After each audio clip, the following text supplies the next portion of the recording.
you've got to get one. Adam Curry, John C. Dvorak. It's Sunday, November 25th, 2018. This is your award-winning Gitmo Nation Media Assassination episode 1089. This is No Agenda. Huddling for dear life and broadcasting live from the capital of the Drone Star State here in downtown Austin, Tejas, in the Cludio in the morning, everybody. I'm Adam Curry. And from northern Silicon Valley, where we're literally fogged in, I can't see the Zephyr. I'm John C. Dvorak. It's Crackpot and Buzzkill in the morning. No, I can't play the jingle then either because it specifically asks if you can. Oh no, it's hear that horn. Yeah, I guess it would work. I can hear the horn. How bad is it? If they honk it, they don't normally. This Zephyr guy who drives it this way isn't honking the horn like a maniac like some of these Amtrak guys. Is this a normal occurrence for this time of year in the northern Silicon Valley area? It happens. Okay. Well, we made We've had a lot of fog recently. It's a little more than usual. I mean, it actually harkens back into the 70s. There's a cycle of fog. Oh, yes, when we were all going to die from global cooling. From cooling and fog. I had fun reading the climate report that came out on Friday. Somebody read it. I didn't get a hold of it. All I know is I have a report from CNN. Yes, I have similar report. I think we'll just play yours. I have the report on CNN where the girl says, yes, the report just came out 1.5 minutes ago. And I'm already reading through it. And then somehow she's already read through it. Yeah, I heard it. You have that one too? Yeah, but it's okay. I have the exact same one, but let's play it. The U.S. government is releasing a major, highly anticipated... And by the way, how mean to release this when no one is watching. ...report on hold climate on a second. Oh, stop. Why? The U.S. government, it's NOAA that brought this out. No, man. You know who did that. You know they released that on Friday so that no one would see it. Yeah, I saw that bullcrap too, but it sounds to me as they released it on Friday because there's no news, so this would get even more news. Yeah, exactly. It should have, and I think it did. The U.S. government is releasing a major, highly anticipated report on climate change. I like the highly anticipated. Did you even know it was coming out on Friday? No, nobody did. In fact, it's being made public right now as we speak this hour at 2 p.m. Eastern. The congressionally mandated report documents the human impact on climate change and its cost to the economy. Now, it could contain dire threats that are at odds with President Donald Trump's own environmental policy and own pronouncements. Let's get right to CNN's Renee Marsh for details. She's live in Washington. So you were able to take a quick look at this report. It is officially being put out in the 2 p.m. hour. So right now, what new details are we learning? Right. So, Hollow, you're right. I mean, this report released literally about a minute and 40 seconds ago, but the government report squarely focuses on the human impact of climate change for people here in the United States using real life examples. Does she have a stopwatch? Yeah. Does she have a stopwatch? A minute and 40 seconds? Are you kidding me? To take through some of the quick highlights that I'm seeing in my first read here. It says people who are already vulnerable. This is called the executive summary, which is the first page, which is what all you ever read in the news media. Including low-income and other marginalized communities will feel the impacts the most. This report goes on to talk about the health impact, the economic costs, and the impact on transportation infrastructure. And it's very specific according to regions here in the United States. As it relates to the economic impact, the report... It's very specific according to regions. Regions of the United States, I think. Well, no, does she say is the regions that are making it specific? The wording should be it's very specific regarding regions of the United States, perhaps. But according to regions, the regions are not the authority that are making it specific. Hey, are you upset about this report that somehow it's full of crap? I mean, you're not really going to try and deconstruct this piece of crap that basically just says we agree high likelihood. There's nothing new here. Oh, except extreme weather, which you're witnessing right now. We're all going to die. Costs and the impact on transportation infrastructure. And it's very specific according to regions here in the United States. As it relates to the economic impact, the report says that the climate change is expected to cause substantial net damage to the U.S. economy throughout this century. Annual losses in some economic sectors are projected to reach hundreds of billions of dollars by the end of the century. So quite pricey. They also go on to say the frequency of severity in allergic illnesses, including asthma and hay fever, are expected to increase as a result of climate change.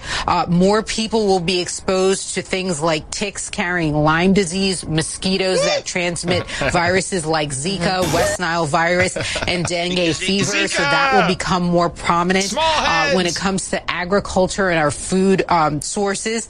It specifically talks about the Midwest, and it says increases in temperatures during the growing season in the Midwest are projected to be the largest contributing factor to declines in productivity of U.S. agriculture. And obviously that impacts not just people in the United States, but as we export, it impacts people who rely on our export as well. I mean, this is a lengthy report. We're all gonna die! Yeah, that's pretty much the report. We're all gonna die if we don't hurry up immediately and do something about it.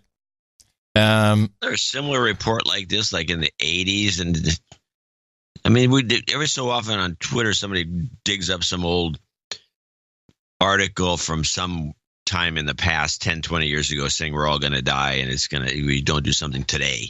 Let's listen to CBS's version of the report. The extensive federal report details how global warming from the burning of coal, oil, and gas is impacting each region of the country.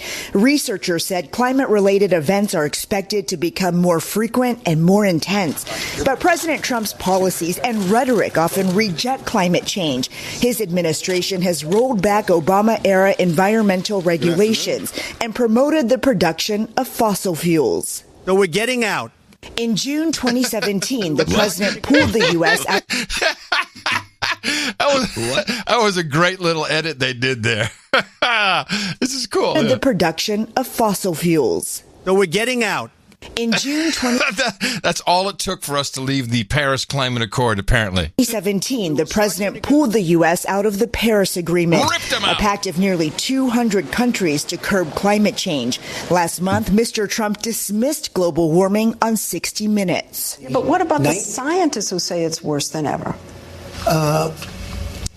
You'd have to show me the scientists because they have a very big political agenda. And just this week, President Trump tweeted about East Coast cold weather, writing brutal and extended cold blasts could shatter all records, whatever happened to global warming. Former Vice President and environmentalist Al Gore said the president may try to hide the truth, but his own scientists and experts have made it as stark and clear as possible. The White House tried to dismiss the report. It's almost over. Saying it is based on... No, you got to stop. Okay. You got to back it up because there's something that said something about Gore that I wanted to get because I think it was worded peculiarly. Warming. Former Vice President and environmentalist Al Gore said the president may try to hide the truth, but his own scientists and experts have made it as stark and clear as possible. Okay. No, sorry. Well, I misheard. Okay. What Gore has been out there saying, "Oh, it's unbelievable! He tried to hide this, tried to hide the report. It's his own scientists." If anybody's trying to hide anything, it's Gore and his pressure group that keeps any alternative opinion from coming on the news. The White House tried to dismiss the report, saying it is based on the most extreme climate change scenario. But, JB, it is worth noting the administration chose to release it today, right after Thanksgiving, on the busiest shopping day of the year. Yes. Oh, my God. Here's what's interesting. Of course, I went through the report. Do we know that it was Trump's decision to release it today? You know what? Honestly, I don't care. Because every single time we talk about stuff like that, I get emails. And everyone's triggered and there are people getting sick actually sick from hearing the name Trump in news reports that we play. They're ill. People are getting sick. Not us that's talking about Trump. I know, but they're sick. People are getting sick, and I want no part of it. So I don't care.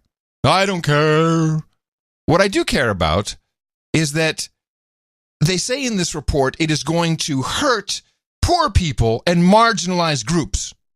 Poor people and marginalized groups will die sooner from this horrible, horrible catastrophe that's taking place. The crazy thing is that the measures that were agreed to in the Paris Climate Accord are being put in place in Europe, in places like France. And the actual people that these taxes, these carbon taxes are supposed to save are on the streets burning the city of Paris because they can't eat anymore. Maybe the whole thing's a scheme to get rid of the lower classes. I mean, there's report after report of Paris. I'll play one of them from CNN. And nowhere, not for a moment, does anyone mention that the hike in fuel price is because of the implementation of carbon taxes. They just don't even say it. I want to take you to Paris now. Stunning pictures coming out of there. Protesters filling the most famous street in France, the iconic Champs-Élysées, with fire and explosions. In a second weekend of protests, the usual scene of tourists and Parisians enjoying cafes and luxury shops replaced by burning vehicles. As 8,000 protesters clashed with 3,000 police in riot gear. The demonstrators, who call themselves the Yellow Vests, are angry over rising fuel prices. Now, police used tear gas and a water cannon in an attempt to break up these demonstrations. CNN's Jim Bitterman is joining us now from Paris. Jim, tell us why these protesters are so angry. Well, I think it started off as a fuel protest a week ago, Anna, but in fact, over the last few days, it's generalized a lot. Really? See, this is what I mean. And he doesn't even give us the truth why they're angry. Well, that's CNN. In fact, he sounds like Norm Macdonald doing a comedy. He does sound like Norm. People are just dissatisfied with the Macron government. His approval rating has dropped to 25%. They're worried about the rising cost of living, about pension payments that aren't really making ends meet. So it's just a generalized anger about the state of the economy. And, of course, President Macron has vowed to continue forward on his ideas of reforming the economy here. So. See, and instead of explaining what reforming the economy means, the idea is a new Green Deal. It's the green economy that he's supposedly kickstarting by penalizing people. Do you know price of diesel? Now I'm not sure if it was diesel or regular petrol. One of the two. It was diesel. Diesel. Went I up have a report 30 cents. I have a report that contradicts your report a little bit. Go on. Went up 30 cents. They are now paying the equivalent of $7 per gallon. Seems a bit high. Seems a tad high. I think people just have had enough, and they heard a lot of people say that today. You heard a lot of people calling for Macron's resignation. Now, here on the Champs-Élysées, this is not the scene you would expect on the Saturday night following Black Friday. You would think there'd be a lot of people out and that sort of thing. People today were protesters throughout the day, and only about an hour ago or so did the police make a move with a major assault on the avenue here with multiple trucks and hundreds of police to clear away the demonstrators.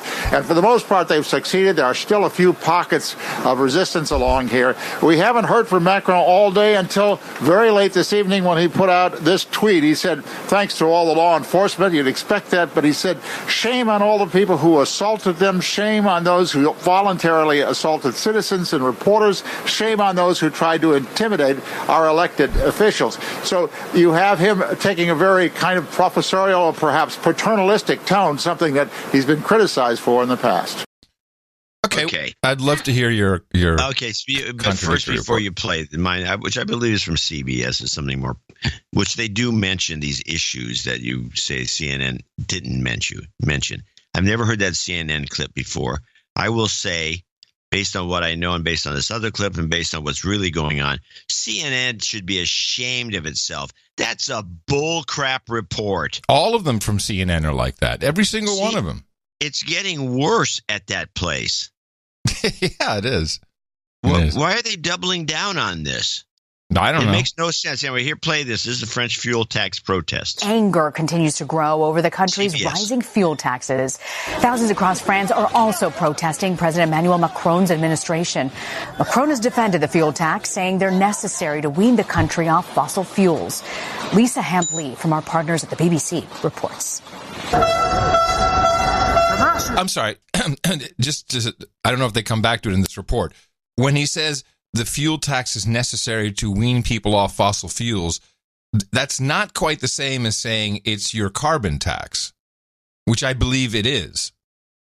So now it's just saying it's a disincentive? Is that the message? Yeah, okay. There's a disincentive thing, but at least they're a little closer to the truth here than your CNN report, which was shameful. A sea of yellow, the protesters in their trademark high-vis jackets on the Champs-Élysées.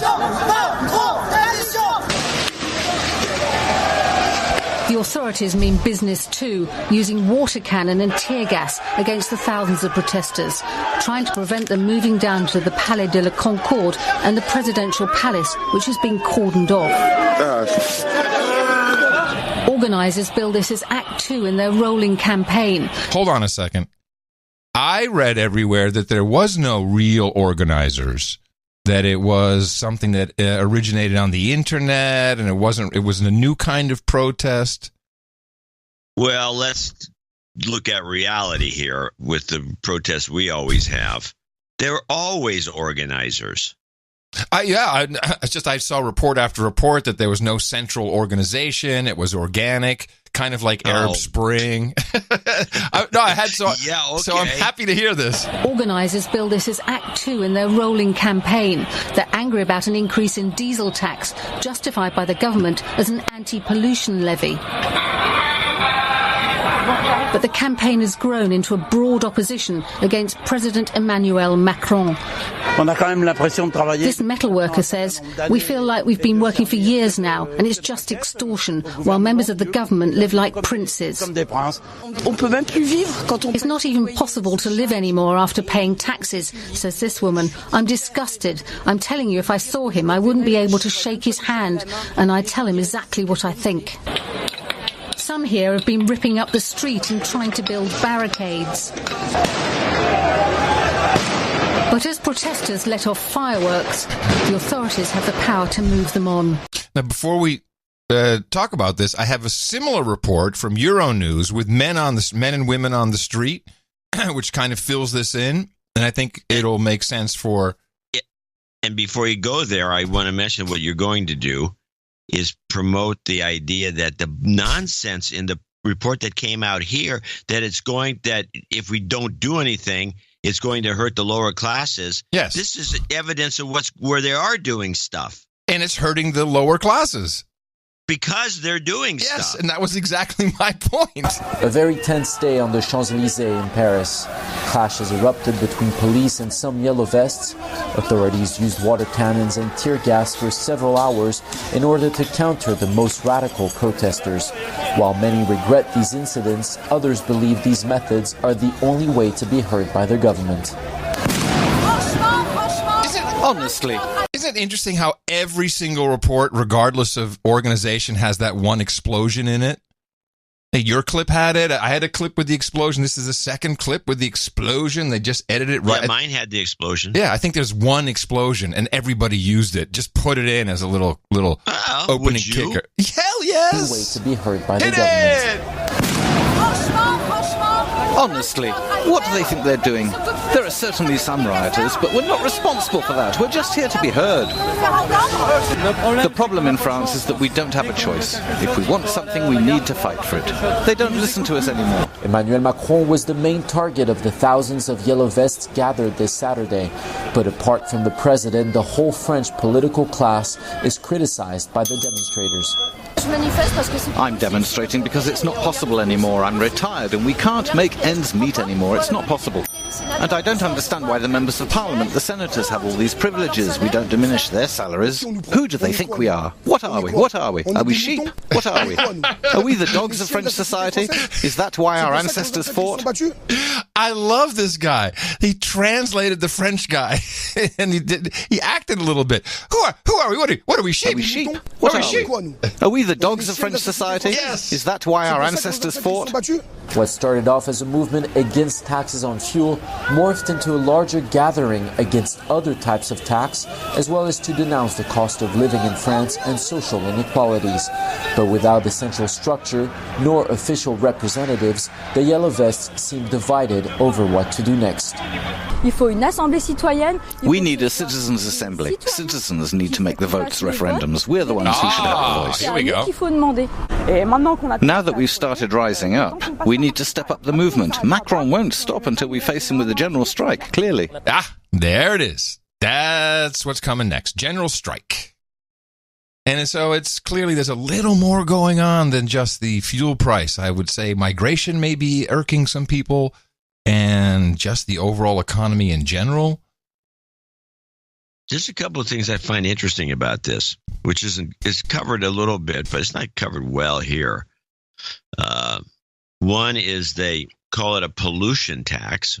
Oh, love that, yes. When we were talking about carbon pollution, it's carbon tax. No, it's no one wants pollution. to use those terms because it's being promoted and it everywhere. should be carbon dioxide, but they've just moved that to carbon just to make it easy. Carbon dioxide tax, which is like, don't drink soda. I like the idea of the guys wearing these yellow kind of street workers vests. Now, this is a mandatory item for your automobile in France. Oh, is it? Yes, you must have a yellow emergency vest in your vehicle at all times.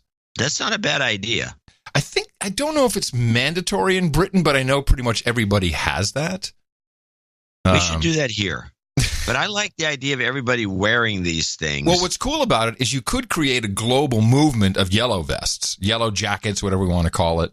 I like yellow vests. It's a vest. And this is happening now. I think it was happening in Belgium. I believe somewhere in the south of the Netherlands this was happening. And people are putting on yellow vests. It's small, so it's not to this proportion yet. It's not on the Champs-Élysées with the Arc de Triomphe in the background. There's stuff they were showing on CBS. There was thousands and thousands of people with these yellow vests. Yeah, yes, exactly. But I'm saying the ones in other parts of Europe are starting to do the same thing. The yellow vest meme is happening. I think it's a good one. Yeah. The other thing that you didn't get to see because it was pretty visual and they just kind of mentioned it in passing on the CBS report was the fact that they're literally digging up the street. Yes. Yeah. I know. It's great. Well, yeah. Well, they have a little more power there. I mean, in the United States, it's actually punished. I think it's a felony and it's punishable by all kinds of horrible things if you do it. If you even advocate a general strike. Is that general so? strikes are illegal in this country. Is that so? Oh yeah. We can't have a general strike in the United States. Really? You could go try promoting one and see what happens. See what knocks on the door. Huh. That's illegal. Isn't that freedom of speech? Can't I say whatever I want? You're talking to the wrong guy. Well, that's something that needs to be looked up. You can look. I think it began. I think it was either under the Roosevelt. I think maybe the Roosevelt administration is the one who promoted that because they were having so much trouble with the longshoremen and some of these really powerful unions we used to have. But yeah, general strikes are no. You can't do one. You can't call one in a local area. They were thinking about this in San Francisco some years back over some complaint, and it didn't get very far. Well, you mean a general strike if it's labor unions who are organizing it? That's what you mean by a general strike. If it was a general strike is where everybody stops working. Yeah, but you say it's illegal to organize that, or it's just illegal to stop working? I'm not quite sure what It's illegal to organize it. Right, but I think it's illegal to organize it if you're a union, not if you're Adam Curry podcaster. No. I call a general strike. To organize a general strike. I call for a general strike. Well, please bail me out. I need to look this up. This sounds general strikes. Just look up general strikes. I'm trying to find it. I cannot find anything that says it's illegal. A general strike is illegal. I can only find it in combination with the NLRB, the National Labor Relations Board. Their Section 8 prohibits the general strike organized by labor organizations, but I'm not so sure. I mean, I can organize anything I want. Well, it's possible that if you weren't in a labor union and you organized a general strike, you might get away with it. But as far as I know, well, for one thing, that's never going to happen. Mm-hmm. But yeah, we'll look into it. We'll report further. Interesting. But yeah, I don't think it will happen. But it's interesting to me, the disservice that everyone's getting here. It's like, this report is being touted as, oh my God, it's going to hurt all the poor people. But the exact same recommendations that are in the United States congressionally mandated report are the ones that people are rioting over in France, or at least some of them. Yeah, that's not the elites that are rioting. No. But the French do have this odd history of chopping people's heads off. They take their protest pretty seriously. Yeah. So. Yeah. Well, it seems as though they get to a boiling point and just go nuts. Well, there's one other thing that may be playing into all of this, and it's something that is not reported at all here. In fact, I haven't heard much of it. Only in the Netherlands did it get my attention. This is the Global Compact for Migration, which of course neither of us had heard of. No, we've heard. We talked about this some time ago. This is a while back, right? But it's now been agreed to. This thing passed, and what that means is it's just an agreement. It's not legally binding, except in multiple European countries, including the Netherlands, in their constitution, their ground laws, as they call them, their basis laws, it clearly states, I think it's Article 94, that any European agreement or treaty supersedes national laws, and people in the Netherlands are very upset about this. What are they expecting? Well, I'm telling you, they're in the EU. But here's what the compact says. Refugees and migrants are entitled the same universal human rights and fundamental freedoms which must be respected, protected, and fulfilled at all times. However, migrants and refugees are distinct groups governed by separate legal frameworks. Only refugees are entitled to specific international protection as defined by international refugee law. This global compact refers to migrants and presents a cooperative framework addressing migration in all its dimensions. I could go through every single article in this. This came up in the conversation because Trump refused to sign on to this global agreement, and they made a big stink about it. Yes. And then it kind of passed by, and now we've long since forgotten about it. Now it's back in the news, I guess, because the other people are starting to look at it. Yeah, and this is the United Nations Compact, a part of the 2030 Agenda for Sustainable Development. And of course, it says that because of natural disasters, the adverse effects of climate change and environmental degradation, we will see huge migration. They keep promising this. And the entire idea is when people are on the move, you sign up to the compact and you basically can't stop them from coming into your country. And that's what people are worried about. And again, not mentioned in any of the reports about Paris. I think that also may have something to do with it. I don't know about French law. But, as you point out, it's like, hey, it's United Nations. They all sign on to it. Or not everyone has signed on yet, actually. But once you're in, then you're in. And then you got to let it happen. So, this migrant, the migrant issue is a problem. Well, it seems to be a yes. It will, of course it's the compact will ensure migrants working in the informal economy, which is not defined in this document, but I guess that means running drugs, hookers, black cabs. Ensure migrants working in the informal economy have safe access to effective reporting, complaint, and redress mechanisms in case of exploitation, abuse, or violations of their rights in the workplace in a manner that does not exacerbate vulnerabilities of migrants, that denounce such incidents and allow them to participate in respective legal proceedings, whether in the country of origin or destination. So you can start shit before you even roll. Yeah. And it's really quite stunning, this document. Develop procedures and agreements on search and rescue of migrants, which now is happening is, non-governmental organizations are doing this. They're actually going as close as they can to, for instance, Libya off the coast and pick them up, save them there, and bring them back. The primary objective of this is to protect migrants' right to life, that uphold the prohibition of collective expulsion, guarantee due process and individual assessment, enhance reception. Enhance reception? What is it? Directional antenna? No, enhanced reception is where it's you like have a beer and wine and cheese. And you got cheese plate, you got the cheese cakes, plate. You got the... enhance reception and assistance capacities and ensure that the provision of assistance isn't exclusively humanitarian nature for migrants and is not considered unlawful. And I put the thing in the show notes, and everyone go take a look at it, but you get the gist. And the Dutch are at least the ones that will email me about it, seem to be very concerned about this. Very concerned. Yeah, they should be. Yeah. Which is interesting at the same time when Hillary Clinton... And I have that clip. With her interview in The Guardian? I don't have her talking, but I do have the report. Okay, yeah, where is it? Hillary. Yes. It's very interesting that this comes into play. The minute we have this global compact coming into vision, this is what she tells The Guardian. Hillary Clinton has called on European leaders to curb mass migration to the continent. She says it's helped spread right-wing populism. In an interview in the British newspaper The Guardian published today, the former Democratic presidential candidate and Secretary of State warned, if we don't deal with the migration issue, it will continue to roil the body politic.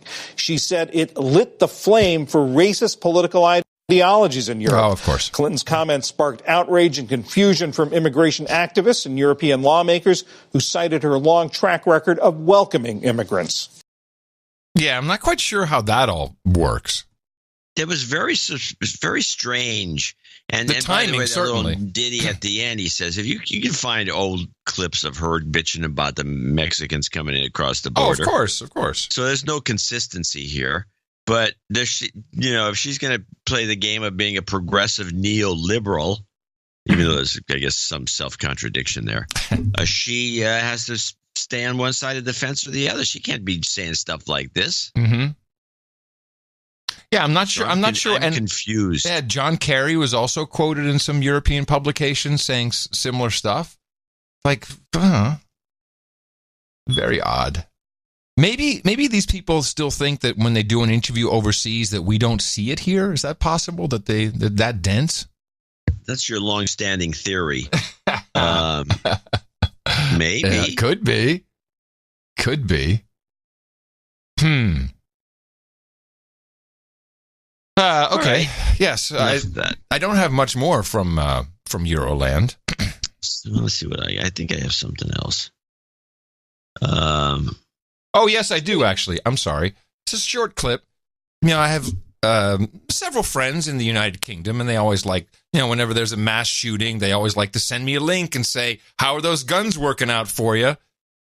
And I'm not kidding. They love doing that. Meanwhile, yes, the Brits in particular. Knife crime is at an all-time high, particularly in London. 4 or 5 people stabbed a day, many fatal. But okay, that's fine. But the latest is this. I love this. And I think the police, the British police, famous for back in the day, the bobbies never had, they just had a club and a helmet, didn't have any weapons. That's changed. And now we have this new issue, people swiping mobile phones while on their moped. So, of course, It's easy prey because, as we know, everyone's on their mobile phone. Everyone's on their phone. Holding it. They're holding it. They're walking around. They got 2 of them. It's very easy to grab that. So along comes a moped. Bam! Grabs your iPhone, your $1,300 handheld computer. And now the police have figured out a way to go after it. It's too bad we don't have video for once on the show, but you'll get the gist of how they are going after these moped cell phone robbers. London Metropolitan Police are tackling criminals on motorbikes in a new way. Specially trained drivers are using police cars to knock them off their 2 wheels, or they're forcing them to crash. Scotland Yard has released this footage showing how they're pursuing and ramming into the thieves. Senior officers at Scotland Yard say there's no maximum speed at which police vehicles might hit motorcycles. My kind of job. It says the policy's for officers to assess the risks of a particular chase and make a judgment accordingly. Police say it's a myth that they won't chase riders who've removed their helmets. It comes after thousands of mobile phones have been reported stolen by people on scooters. And the video is fantastic. They're rear-ending these guys, and they like rear-end someone on the motorbike, and the guy flies over the hood of the cop car. They brake. He slams off. It's fantastic. Yeah, no. There is. I've seen these. This is pretty funny. Great. And they're hitting him from the side. Yeah. Their head on any way they can. Any way they can get him. If you give a guy in a cop in a car, because it's a boring job anyway. Generally, hey, there's a moped guy. Go run him over. I mean, what are you going to do? It's like playing some old video game. I cannot imagine. That would not be accepted in the United States. I can't imagine. No way. I don't think anyone would say that's okay. Now, I'm sure this stuff happens. The guys somewhere along the line, these idiots decided that if they took their helmet off, they'd be safe. Then they're not going to hit us. So they rip their helmet off and throw it out of there. Right. And it seems to me with that kind of the way it's set up, the cops would say, "Hey, there's a guy with no helmet. Get him." Yeah, exactly. No, it's fantastic. Just fantastic. These, I think we may see more crime with these e-scooters. Wasn't there an article about some guy who escaped the cops on one of those bird bikes on the e-scooter? The electric scooter? This I missed. Yes. Well, actually, I had an interesting Thanksgiving conversation with some of the millennials here. And there was a point I hadn't thought about, is with all of these electric scooters, and just if you don't know what I'm talking about, it's like the kids, step-along scooters that are motorized. These things are being created and built at an incredible rate. They're just being pumped out. They're all built in China. They have huge lithium-ion batteries either on the front post or underneath. You gotta ask, how long will it take before one of these turns into essentially a flying bomb? These things explode. You hit something hard enough, batteries have this tendency if they're poorly made. And if you disrupt them with some kind of impact, I don't know, 15 to 20 miles an hour should probably do it. I think we'll be seeing these reports pretty soon. Yes, good prediction. Yeah, and in the book. And it should be a terrorism threat, really. Terrorist. Yes, I think it should be a terrorism threat. I think these scooters are terrorist devices. Black Friday. Yes, I have a clip if you want to intro it starting with the clip from PBS, the Black Friday report. Yes, I would like to do that. Millions of Americans spent this Black Friday swarming stores and scouring websites for deals. The retail data firm ShopperTrack estimates today's sales will hit $23 billion. That's up more than $2 billion from last year. Across the country, retailers saw the annual rush of shoppers bursting through their doors before sunrise, scrambling for discounts. Events took a violent turn near Birmingham, Alabama. An argument between two men at a mall there ended in gunfire. Police shot and killed the suspected shooter. An 18-year-old and a 12-year-old bystander were wounded. Now, I tried to look around to get some, your typical Thanksgiving Day footage, and didn't seem like there were any big records of people, trampling each other. It just didn't have the same vibe as it used to. Oh, we had a lot of the same vibe here. I didn't get it here. Didn't get it here. Mostly it's people are all doing it online this year, doing it all online, shopping online. No, that's the reports I got. Well, no, our reports were the same as usual. And they said it was up $2 billion, which is a lot, which should actually help things. But my favorite thing, which I didn't think got enough news, I put a picture in the newsletter of the free shipping. Of the guy dressed in a bear costume. Oh, yes, I did. Why didn't that get more coverage? I don't know. Cuffed a guy in the bear costume, so it looks like a cuffed polar bear. I think that Black Friday has gotten to a point in the U.S. media where every report is probably sponsored. It's like they have a choice of going anywhere, and they might as well say, "Hey, everything's good over here. Come look at Walmart or what." It just seems like it's native advertising. at this point? You know, I ran into a native. After the fact, I did this research. There was in the Atlantic, and people can look this up if you like Southern cooking and you can't do a decent biscuit. There's an article on why we can't cook good biscuits, and it refers to specifically soft red wheat from the South that is sold as all-purpose wheat and self-rising wheat. The kind of wheat they sell by these various vendors down there is different than the northern wheats, which will not make a decent biscuit because of the nature. And it goes into a long. Are we still on Black Friday? What are you doing? No, I'm still on Black Friday in a roundabout way. I'm just reasserting a point you just made. Okay. About native advertising.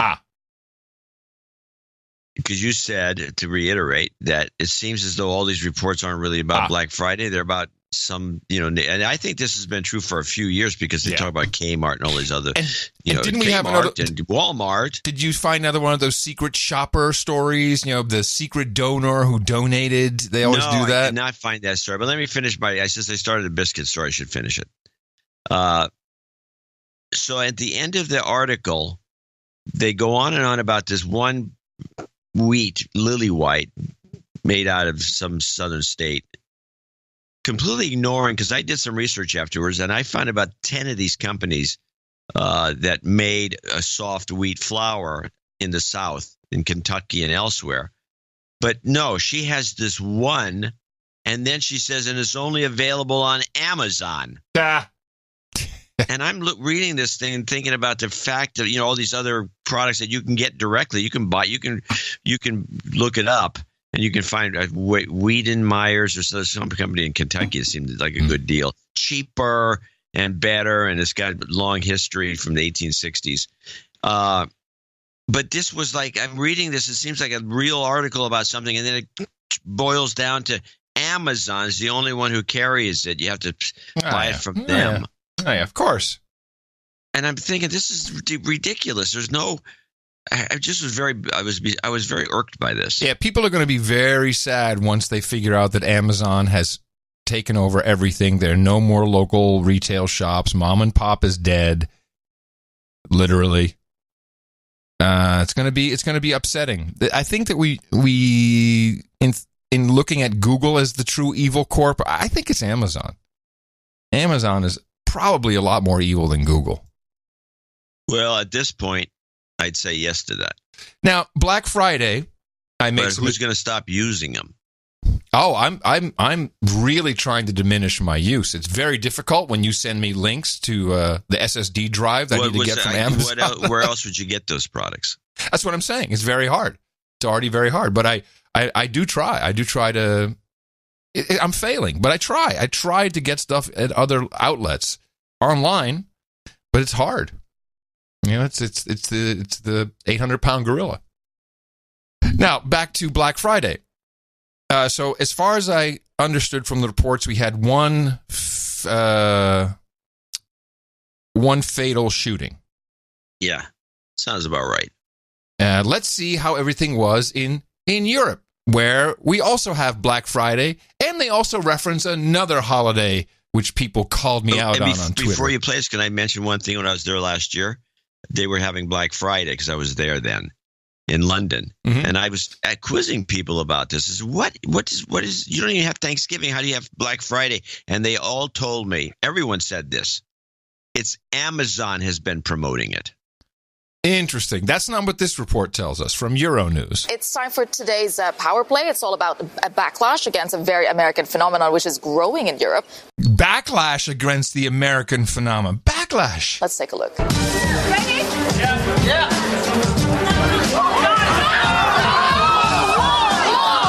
Black Friday. It might just drive you to despair. Bargain-mad shoppers literally falling over each other just to get 40% off a television. The American phenomenon is linked to Thanksgiving, and even though Europe does not mark this holiday, Black Friday has been creeping onto its continent in recent years, with sales increasing by 32% in Europe last year, but not everyone is happy about it. In France, Greenpeace has launched a counter-campaign calling on Europeans to ditch the bargain-fueled chaos in favor of getting active and spending time with family and friends. So you're going to hear this little panel discussion between a couple people. I think one is from Sweden, maybe Sweden or Finland, I can't remember. So you have to get into her accent for a second. So they really kind of like the whole idea that, they've got these sales are going up and that's good for the economy, but it's an American thing. So it's inherently disgusting. It's just, it has Americanism all over it. It's just, ugh. So we're going to do it a little different. We're not going to be as crazy as them. Of course, you're only just getting started. I think that first image encapsulates what Black Friday is, in our heads. But then there's, again, we're talking about messaging. So you were shaking your heads when you were looking at that. Is it a good thing, a bad thing? Black Friday, it's a sale. Well, it's good for your wallet, but it's bad for the planet. We are already consuming 1.5 planets every year. This is a statistic I didn't know existed. Did you know we are already consuming 1.5 planets every year? What is she talking about? And I looked this up. The assertion is that this past year, we consumed more minerals than the planet actually can provide to us. It's like a global warming statistic, is what it is. It's except about climate. It's about minerals. It's like peak oil. Yes, thank you. It's peak product is what it is. But it's bad for the planet. We are already consuming 1.5 planets every year, and so we really should think carefully. I don't. It may be the translation that makes it funny. We're consuming 1.5 planets. But it's bad for the planet. We are already consuming 1.5 planets every year. And so we really should think carefully what to buy and buy quality and, of course, good price if possible, but not just to rush and buy anything. But what about this idea that this is so American? Do you think that's something that people think about, in France especially? Well, brand companies are getting more global, so they have global approaches. We can think about Halloween, for example, that was kind of introduced to Europe. Oh, I got people telling me it was bullshit, that Halloween is not true, it's not happening in Europe, it's even happening in France. So there's no more resistance to something American? Not necessarily. I think that it's a balance. There's a try to use a phenomenon to promote products. Then there'll be a response of society, which can be that harsh. But also, I think a balance will happen throughout time. But very quickly, Laura, should there be a different messaging when it comes to Black Friday in Europe? No, I don't think so. I mean, I think that if it's going to work, it'll work on the same basis. A different messaging. Don't buy a lot, but buy responsible. Which is that everybody likes a bargain. I mean, I'm half American and I've actually just come back from the States and I was there for Halloween. And I can assure you that even while people go a bit crazy for Halloween here, it's nothing like in the States. So even if we get Black Friday here, it's not going to be like it is in... No one is going to die. Well, there you go. There you go. Maybe the sale is actually quite good there. It's a bunch of haters. God. Haters who really... they're haters. They're trying to make Black Friday more of a social experience. No, it's about sales and deals. And everyone knows it. You can't pretend that it's not.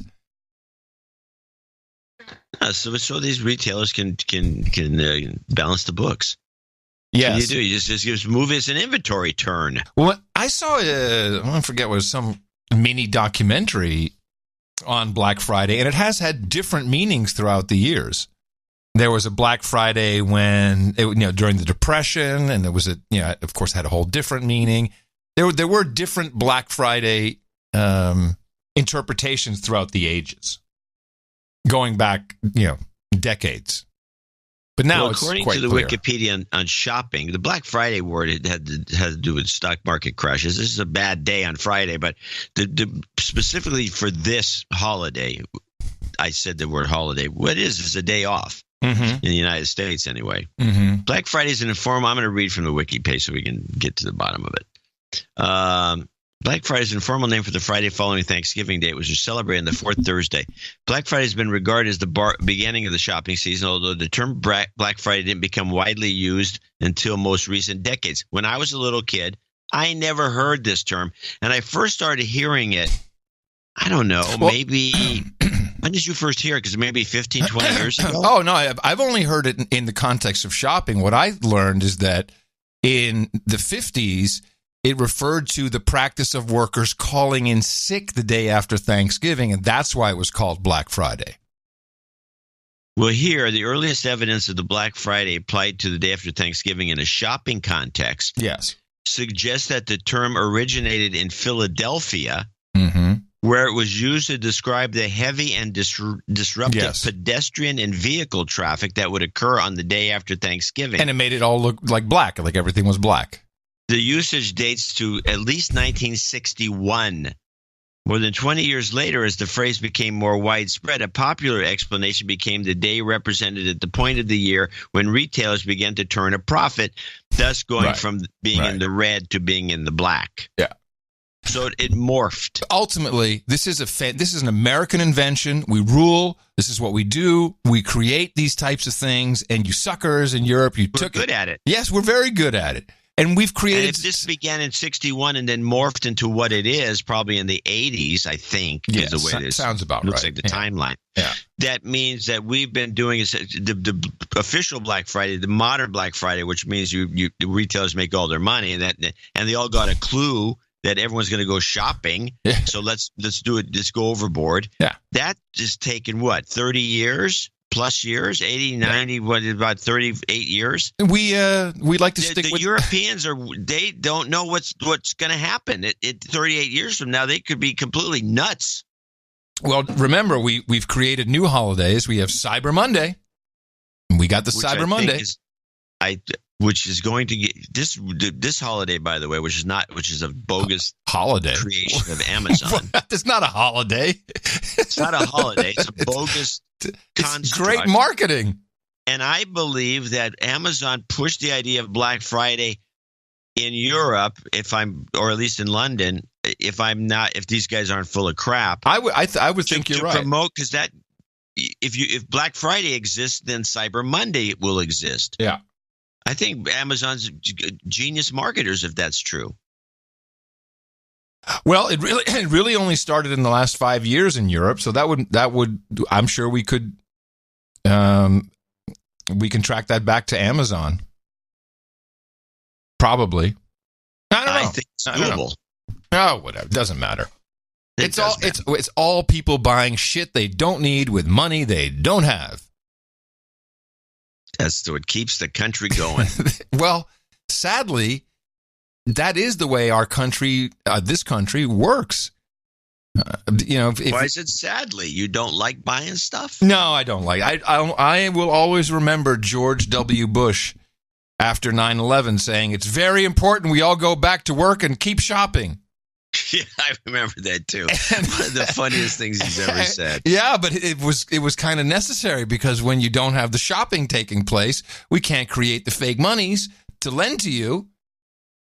Well, nothing happens if the shopping's not going on. We're a mercantile country based on an oil economy, which is something we can't ignore completely. Mm-hmm. And when either one of those things is disrupted, you're just going to end up in a depression, and then you get the opportunity for some socialist government to take over, some bad things to happen, which is what some people strive for. Yeah, people shouldn't shop so much. Well, that's what Greenpeace was trying to say. Yeah, that's what Greenpeace was trying to say, and their basis for saying that is ill-advised. I got to tell you, just a shopping experience. Since Elise was here from school, and Tina the Keeper and I were consolidating our lives, so I was hell bent on taking them away from Sprint and bringing them to my T-Mobile account, which is just better and cheaper in my opinion. So we go to How's the coverage? There's the coverage good? Yeah, the coverage is really good, especially up in Arkansas where she goes to school. Oh, then you want T-Mobile. But it's also cheaper. I like it. Have you seen the CEO of T-Mobile? Yeah, I have direct contact with John Ledger. The long-haired freak? Yeah, it's John Ledger. He's not a freak. He's not a freak. You're defending your friend. No, he's not my friend, but I've had issues, and I DM'd him, and he DM'd me back and gave me like his personal assistant to help me with. That was when we were in Italy 2 years ago. Okay. But anyway, I digress. So the way it works is a big rigmarole, and you hand in your phones, and you get new phones back, and so basically you don't pay for anything, but then you're moved over, the numbers are moved over, and it's cheaper, I guess, for a while. We'll see. But two things: A, the T-Mobile store, we were the only ones there. So much for Black Friday. It was like, where's all the shoppers? Nothing. But here's the other thing.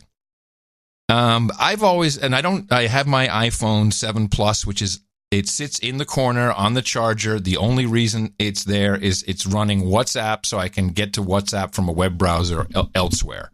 I don't use it. Is it in a little shrine? No, it's on the floor. I don't use it. But the girls use them, and so they were going to get new ones. I don't know what Apple was thinking. I mean, I've been able to keep up with their, the numbers. It's the 7 Plus, all the way back to the first one, which I had. Then I stopped at 7, and now we're up to. But now we have we still have the 10. We have the XS, the XS Max, the RX, it's all these different model numbers, and they're. Sounds like you're buying a BMW. You know what? It's a bit like I'm confused about BMW or Mercedes numbers. And you just see these phones. There's 4 new iPhones next to each other. The only difference you can really see is price.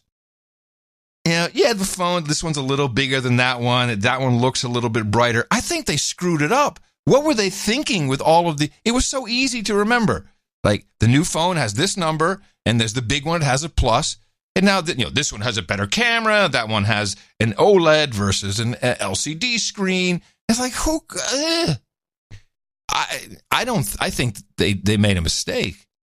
I think people just look and say, well, I can afford that one. It looks kind of the same. Does it work? Yeah, it works fine. Well, this is reminiscent of Apple's. Apple has a tendency to do this. They did this with the Macintosh. Once Jobs quit and Scully took over. Yeah. And then Scully ran the business and, way up. He 10x the company. Yeah. And then once he left, I think Spindler took over after that, but once he left, they started this weird branding of the Macintosh. There was the Macintosh 2, there was the Macintosh LS, there was a whole series of Macintoshes that came out in boxes and standalones, and it was really very confusing. And I thought that, it was something of somewhat genius of them to do a yearly new phone, a new iPhone. Yeah. And it was going to be this iPhone, then it was the 5, then the 6, then the 7. And then you had the Plus, and then the S. We had an S cycle, so you knew, it's going to be S. Well, they also had the little color ones. Well, that's the RX now. The RX has the little color ones, except you can't really get any colors because they don't stock them enough. I don't know. It seems like a marketing mistake to me as someone who I'm not stupid. I've kept up with this stuff. Lots of SKUs. Yeah. There are people in marketing departments that really believe that lots of SKUs, give people a lot of choices, is a good idea. I don't think so. Well, I think, I wound up saying, well, just get him the RX. Looks fine. It doesn't have the spiffy super camera on it or the OLED display, but it's got the A12 processor. Woo! So I think you're right. I think it's a mistake. I think Google's, falling in more, Pixel 2. I mean, there's no. I think they're up to the Pixel 3, actually. Pixel 3. Got a Pixel 3. That's it. There's not a Pixel 3S and a Pixel 3A and a Pixel 3, 3 eyes. Yes. And none of that. Yeah, I know. Yet. Yeah, exactly. Little entremont before we take our first break. This came out this morning. I only had a chance to listen to it for 1 second. This is from CBS this morning. They are talking about conspiracy theorists. I'm always interested what people think a conspiracy theorist is, because I would say that I am one. Huh? I said, huh. Let's see if the description fits what's inside the tin. What does your basic conspiracy theorist look like? If I ask people to close their eyes and imagine who that person is, most of them are going to think of a white, male, middle-aged, look a lot like me. Tinfoil hat?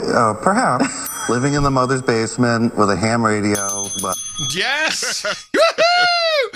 Almost right, except for the basement part. Ham ham radio.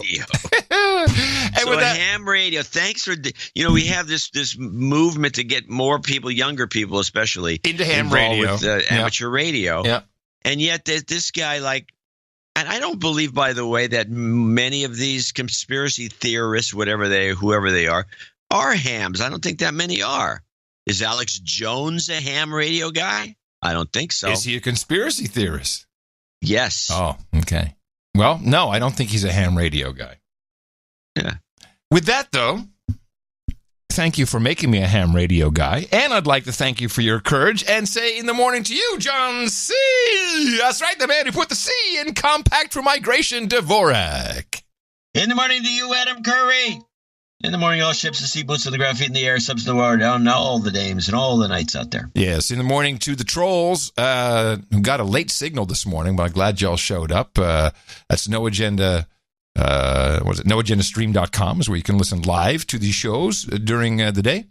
The days of Saturday and Sunday, Thursday and Sunday morning. I'm very confused now. You can troll us in the troll room. We appreciate it. And sometimes you get some good feedback from there. Also want to say in the morning to Uncle Cave Bear. He brought us the artwork for episode 1088. The title of that was Three Chambers. This was the Poisonous Gravy. It would be the Friendsgiving gravy, which you detailed as to how that is produced. Hey, how was your Friendsgiving? You had a Friendsgiving, didn't you? The kids had a Friendsgiving? You went over there? Yeah, it was good. Yeah? The gravy was good. I tried it. I smelled it first. How much did you drink before you went over? I don't drink and drive. So I don't drink that much when I'm going to drive.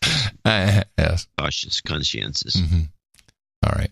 We do have two people to thank for today's show. By the way, I should mention the people that are listening, and I don't think there's going to be that many because the Thanksgiving Day and the Sunday in particular that follows Thanksgiving are very slow. That's why most TV shows are on reruns, and they won't even do late night shows. I'm surprised the news isn't a rerun, although when you listen to the news, you might think it is.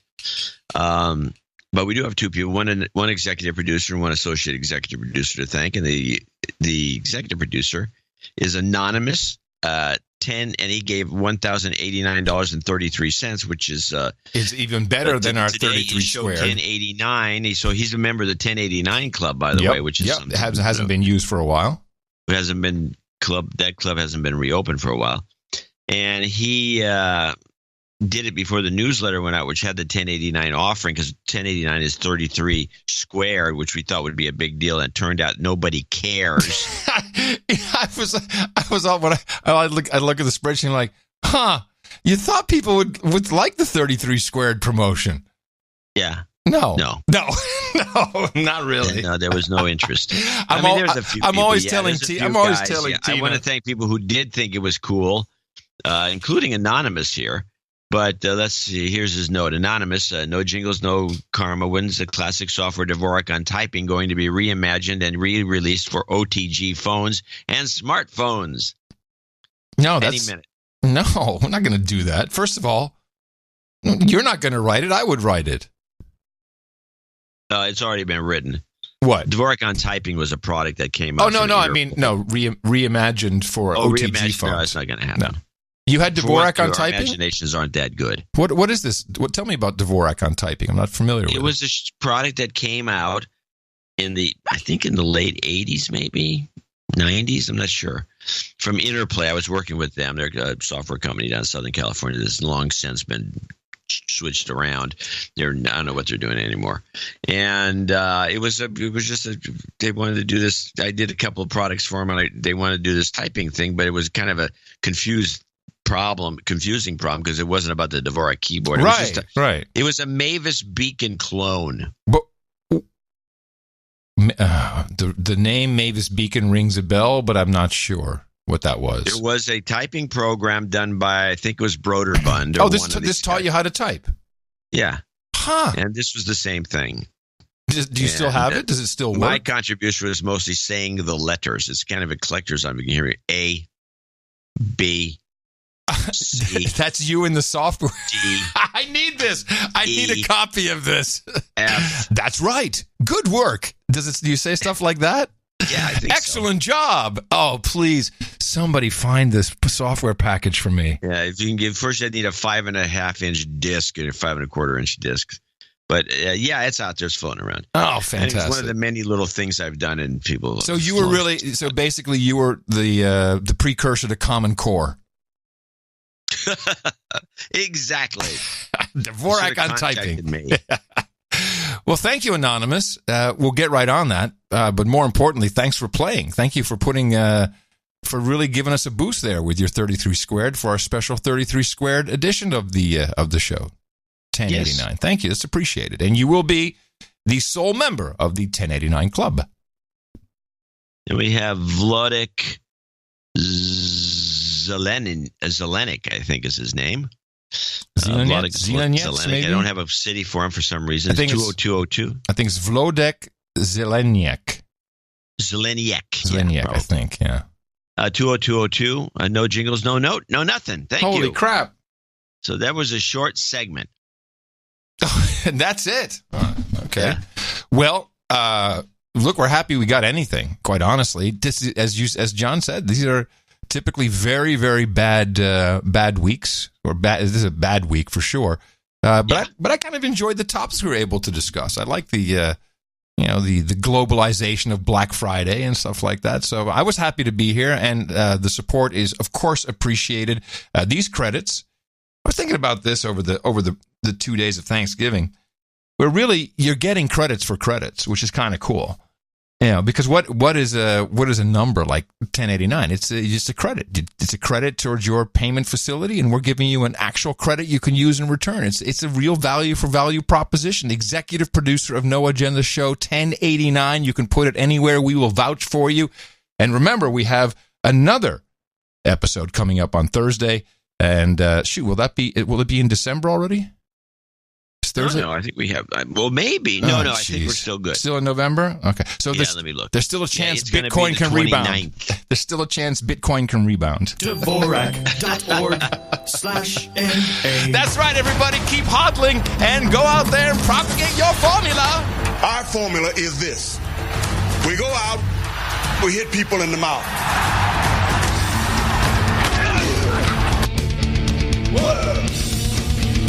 Order! Shut up, slave! Shut up, slave! It's a little segue here. Yes. I'm now monitoring Madam Secretary. Yes. I'm glad you are, because I can't watch it anymore. It's pretty hard to watch. Yes. It's because it's pretty much taken over by the Lear Foundation. Well, as is the Candace Bergen show. The Candace Bergen show, which you're also supposed to be watching. Oh, my God, that thing is unwatchable. Well, there was like a whole thing about, did we do the ice thing? Did we already do that from that show? I don't know. I'll go look at it. Yeah, the Lear Foundation is all over these programs. Yeah, these two in particular. But let's just get a little knife into Russia on this particular short clip. And this is Taya Leone as the Secretary of State in a fictional story. In this case, it's a spy, ex-spy, talking to the group. I don't think we know anymore what Russia is or isn't capable of. We need answers. So that's it? Yeah, that was it. I'm keeping these short. Yeah, I can tell. Well, I did watch something else about, I think we got through four episodes of the Clinton affair. This is very interesting. I think it's originally a series done by A&E, and now it's on Amazon. The Clinton affair chronicles the Monica Lewinsky story and how that got extrapolated out of originally the Whitewater investigation with the special prosecutor Ken Starr, which ultimately resulted in the impeachment of Bill Clinton. Yeah, but the impeachment was had nothing to do with the Whitewater investigation and only had to do with his testimony about Monica, where he lied under oath. The interesting thing, as you're already starting to point out here, I did not know all of the history. I did not realize the affair went on for 2 years. I did not realize the extent, and I did not realize, if you look at Paula Jones and there was one other one, forget what it really was about was sexual harassment in the workplace. And that's a little different than the way I recall this going. Now, of course, this was 95, 96, 97, 98. I was doing other things at the time, so I didn't pay that much attention to it. Probably didn't care. But there's one. It's one thing to it really sexual harassment in the workplace is a huge issue where you're doing this to subordinates, and that's what that Paula Jones was about, and one of the other women, or multiple other women. There's a couple women. But what's uncanny is the parallel. And when you watch the series, it's like, holy crap, this is exactly the type of thing that's happening to Trump today. Right down to the same issues, the same defense, the same attacks. The difference is, Trump, so as far as we know, paid off, hookers and porno stars to have sex with him. Wasn't necessarily sexual harassment in the workplace, but the same idea of an investigation about something which was like, really, the Whitewater. Yeah, maybe there was something with the savings and loan. I don't know. Clinton's did have Vince Foster's death in there, which, the Trump hasn't had anything like that yet. But, like a Russia investigation, and eventually it's like the history repeats itself. We love in America, we like starting at the top with, you're doing something really bad for the country, and we bring it all the way down to a hooker and to sex. And that's all that we seem to be able to do, is bring it down to someone having sex with somebody else. And the parallel is just uncanny. You don't think it is, but when you see the series, you're like, holy crap. And just as bad, by the way, the name calling, the horrible press reports, very similar. No wonder Hillary wanted all this. No wonder she enlisted MI6 and with Steele and all these guys. No wonder. Are you implying that this was her only way of getting sex? No, that's not what I'm implying. But that's what it sounded like. It's very interesting to watch. I think we've seen 4 or 5. Must have been a nightmare to clear all of that. It's just all these news reports. Very good, and very little of Hillary. It's really about Bill, about what he was doing, and it's Monica's story, I guess. But look at all the details. Definitely a recommendation. We're enjoying it very much. Good. Yeah. I was thinking of Equalizer 2 or something. I saw Equalizer 2 on the plane. Yeah, what did you think? Yeah, it's like ends well that all's well that ends well. Can't we just have everyone die at the end and just end it? It always has to end in a great way. It has. I saw it as modeled after, and a lot of people haven't seen it. It's Denzel Washington, right? That's what we're talking about? Yeah. I see it modeled after a classic Hong Kong style movie where there's some horrible thing that happens at the beginning, and then the rest of it is revenge. Yeah. And then at the very end, classic Hong Kong movie that this were mostly in the 80s. John Woo and some of these directors came out of this genre, and the genre was very simple. And I think The Punisher would be one. There's a whole bunch of these movies. Sure, and it would always start off with some horrible, like a rape murder that was very ridiculously graphic, and people. And then a revenge thing starts to get back at all the people that did the bad deed. And the whole thing's a chase movie after that. And then at the very end of these movies, typically they get all to kill everybody. Everybody's injured. And then a house or a building or something blows up. And then they shoot it from about 40 angles, and there's a blow up. So it's not just one explosion. It's like the same explosion shot from 50 angles. And then the heroes are all beat to crap, and they're limping, and they got crutches, and they walk into the sunset. It's the same story. And here's the thing. I was wondering, how could I have ever missed The Enforcer Part 1? I mean, what happened? Who was that? Was that Denzel as well? Oh, The Equalizer, whatever it is. The Equalizer Part 1 was a good movie. Oh, well. It was. You should go back and watch that. I don't think so. It was a great airplane movie. To me, it felt like the next movie on my agenda is Mission Impossible, the newest one that they just finally put on DVD. It felt to me like this was Denzel getting a house in Sun Valley or something. Like, yeah, I'll do this movie. Denzel said he wouldn't want to do a number 2, but he did it anyway. Now, speaking of movies in Hollywood, we get a rare opportunity today as the MPAA, the Motion Picture Association of America, has uncloaked its true mission had we had net neutrality. And I think, now this could still be implemented, of course, in California, where, as far as I know, the net neutrality laws have passed. And as specifically, although billed as, hey, man, no one can slow down your Netflix or even slow down your No Agenda show because it all has to be, no one gets any priority, no fast channels.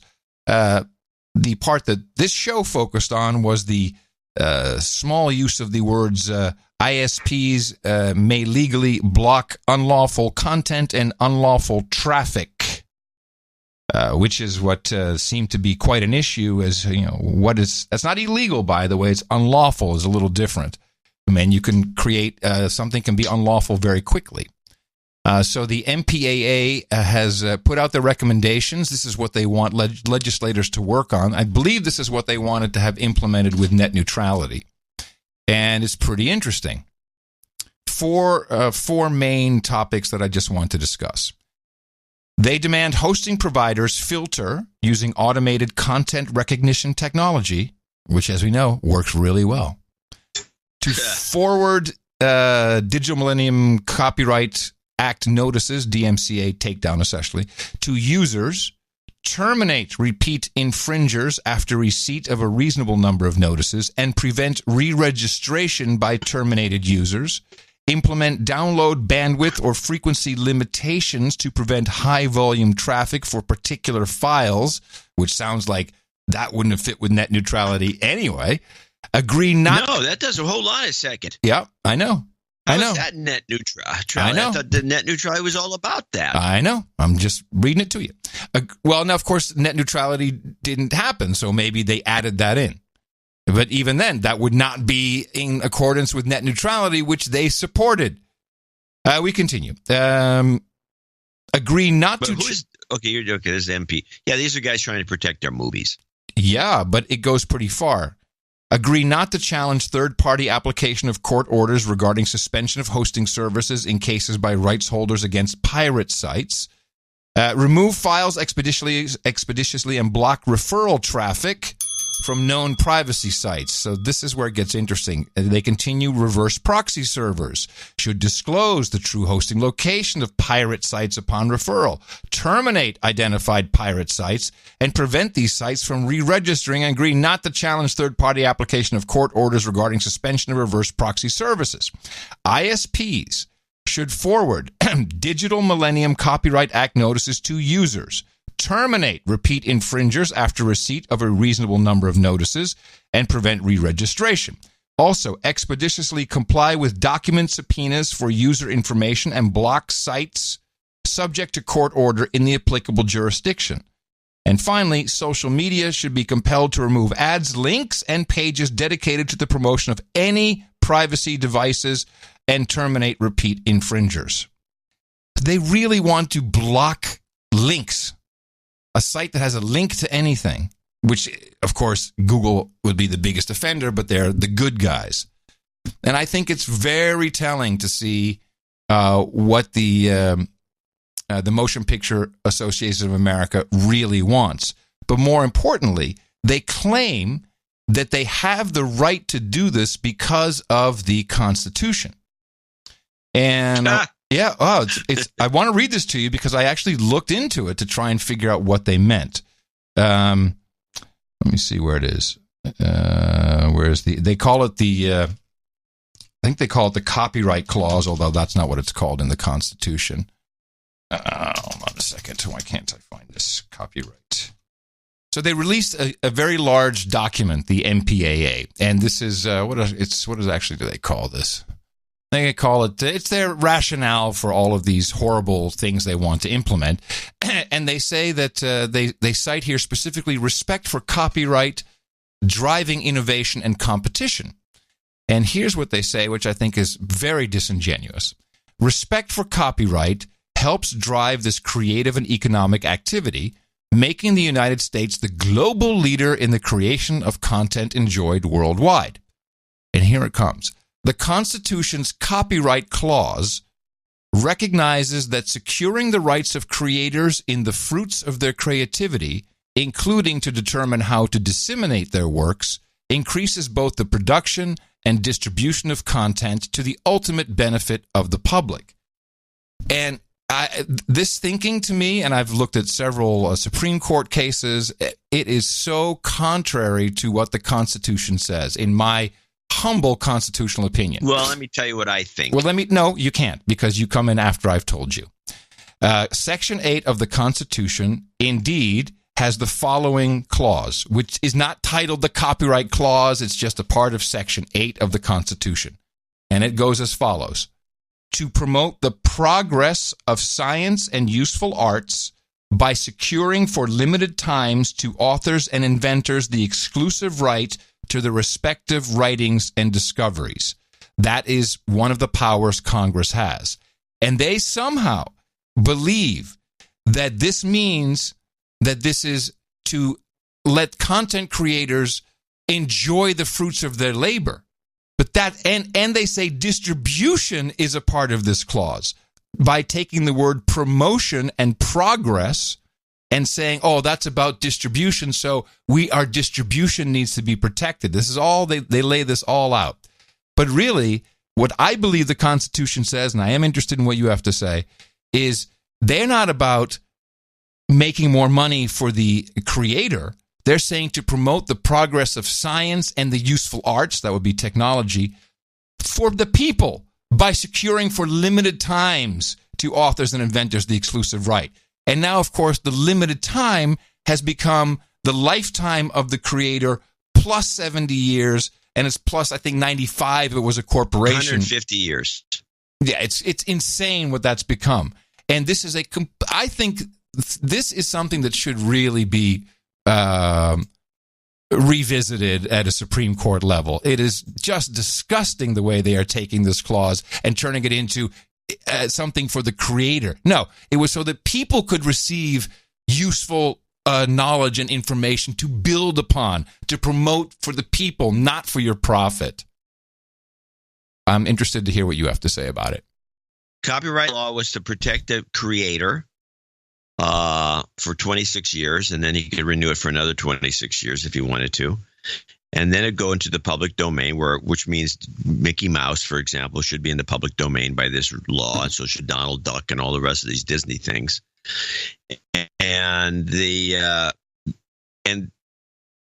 idea was, so the guy who did the invention of the creation, even though there's patent laws that also protect those guys, would make out from, you want to be creative, but it wasn't for life.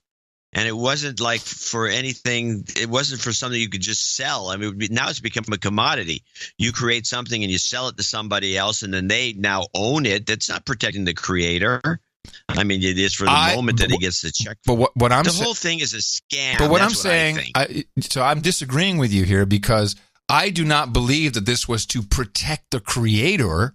No, it's not to just protect the creator. It is to have a time limit where the actual invention can help the general public. That is the distribution part, to progress, to give it to the people at large in the public domain. Well, I don't know about the distribution part. 26 years was just arbitrary. There's no rule that says 26 years. That was just made up, and now it's been extended to, as you say, 150 years is about the lifetime of a copyright or a patent. Yeah, everybody's dead. I said it twice now. The point was, they get protected for 26 years because otherwise it would just be like the stuff would be stolen instantly. So you wouldn't be able to even do a magazine. Right. Just steal it and not paying anything for anything because it's just easy to steal. And So they had to protect this guy for a while. And then it was supposed to go into the public domain, which I did say. And that was what benefited the public, where you could, work upon it, use it for something else. You could rejigger it. You could rewrite it. You could do other things with it. Well, and that was all I'm saying is patents, the Motion Picture Association of America's interpretation of the Constitution has been debunked by as far back as Justice Brennan, that this is not intended to secure the rights of the creators and the fruits of their creativity to ultimately benefit the public, because it doesn't benefit the public. It benefits the corporations at this point. And I'm just blown away by how they think that that's what that constitutional clause means in Section 8. It's all about them. Well, yes, it is. And they're screwing themselves, because now we've gotten to this point where we have too many services. That's why we're going to see people start stealing content again. Because, you again? Yes, in bigger numbers. I think it definitely got better with easy access through Netflix. But then you have Netflix, you have Amazon, you have Hulu. You have to have $500 worth of subscriptions if you don't want to have FOMO and want to watch the latest, coolest show. So, of course, people don't do that. No. You can't monetize there is the cord cutting phenomenon, which is partly due to this overpricing. Partly due. It's because of the overpricing. Yes. And the kind of the scamish aspect of bundling. I mean, if you get a subscription, how many people watch more than 1 or 2 movies a month on Showtime, HBO, Stars, and all these other things that you subscribe to in a bundle, and it costs you a lot of money, and you're really just seeing 2 movies. Yeah, you have the access. That the whole thing needs to be rethought, and the MPAA is, to me, they're making the same kind of mistake that the RIAA made when they brought to the public's attention the fact that you could get MP3s by downloading them for free, which was just an underground thing for years. Yeah. It was usually done by DJs and people that, they just really couldn't put a collection together. And it was underground trading, and college kids were probably the biggest thieves. They had many of the college networks had all these songs that had somebody slipped onto the network. The school didn't even know about it. And they were trading back and forth and listening to music. The college kids couldn't afford to buy all these songs and albums, and most of them weren't that good at the time. But it was just underground. It stayed that way until the RIA came up and brought it to the attention of the public at large. Hey, look what's going on. And the next thing you know, everyone's saying, yeah, this is cool. And then Napster became a thing because of it. Yes. And the whole thing is really is poorly thought out. They're just, why can't they take Pirates Bay offline? What do you mean? Why can't they? Who's they? They're MPAA. They're in that document you just read. They're talking about sources of distribution. No, they can't. And how they have to. They can't, and that's why net neutrality was needed. And now, as I prefaced, this decloaking shows what they wanted to do. At the ISP level, they wanted to shut you down under the unlawful content, unlawful network traffic clauses. That's the point. You can't shut down torrents. You can't shut down stuff. It's peer-to-peer. It's always going to be around. That's where they're going after the ISPs. And we only have 4 of them. We only have a few real ISPs, certainly in the United States. And they just want to block that traffic. It's a referral link. It's a proxy link. It's torrent traffic. Well, and they have agreements. And they have agreements with all the payment services. So Comcast, it's in their interest to block those things because they sell movies. Yeah. They have their own, Netflix clone that they, if you're a Comcast customer, you can, most of the ISPs do. Rent this movie. It's new. Rent this movie. $3, $4, whatever it is. And they would love to be able to block this stuff. But I don't know how they're going to get around the technology. These guys are slow on the draw. They're not technologists. They're a bunch of bureaucrats. Why are you arguing with it? We've already agreed on this point several times in the past. This is every time you turn around, now you have the VPN can go past all this stuff, and what are they going to do about it? Which is exactly what they said. They wanted to mandate that referring link traffic from VPNs would be available, so they would know if both sides. If the hosting part was in where that originated from, or if you were accessing from the wrong country for something you're not supposed to retrieve. You take your VPN. Everyone has one. I'd say half the users of this show have a VPN. You're just making my point for me. I don't understand what you're doing. I'm going to make your point for you because apparently you can't make it to me, but I'm going to make it to you. So you got these VPNs all over the place, and they're encrypted every which way.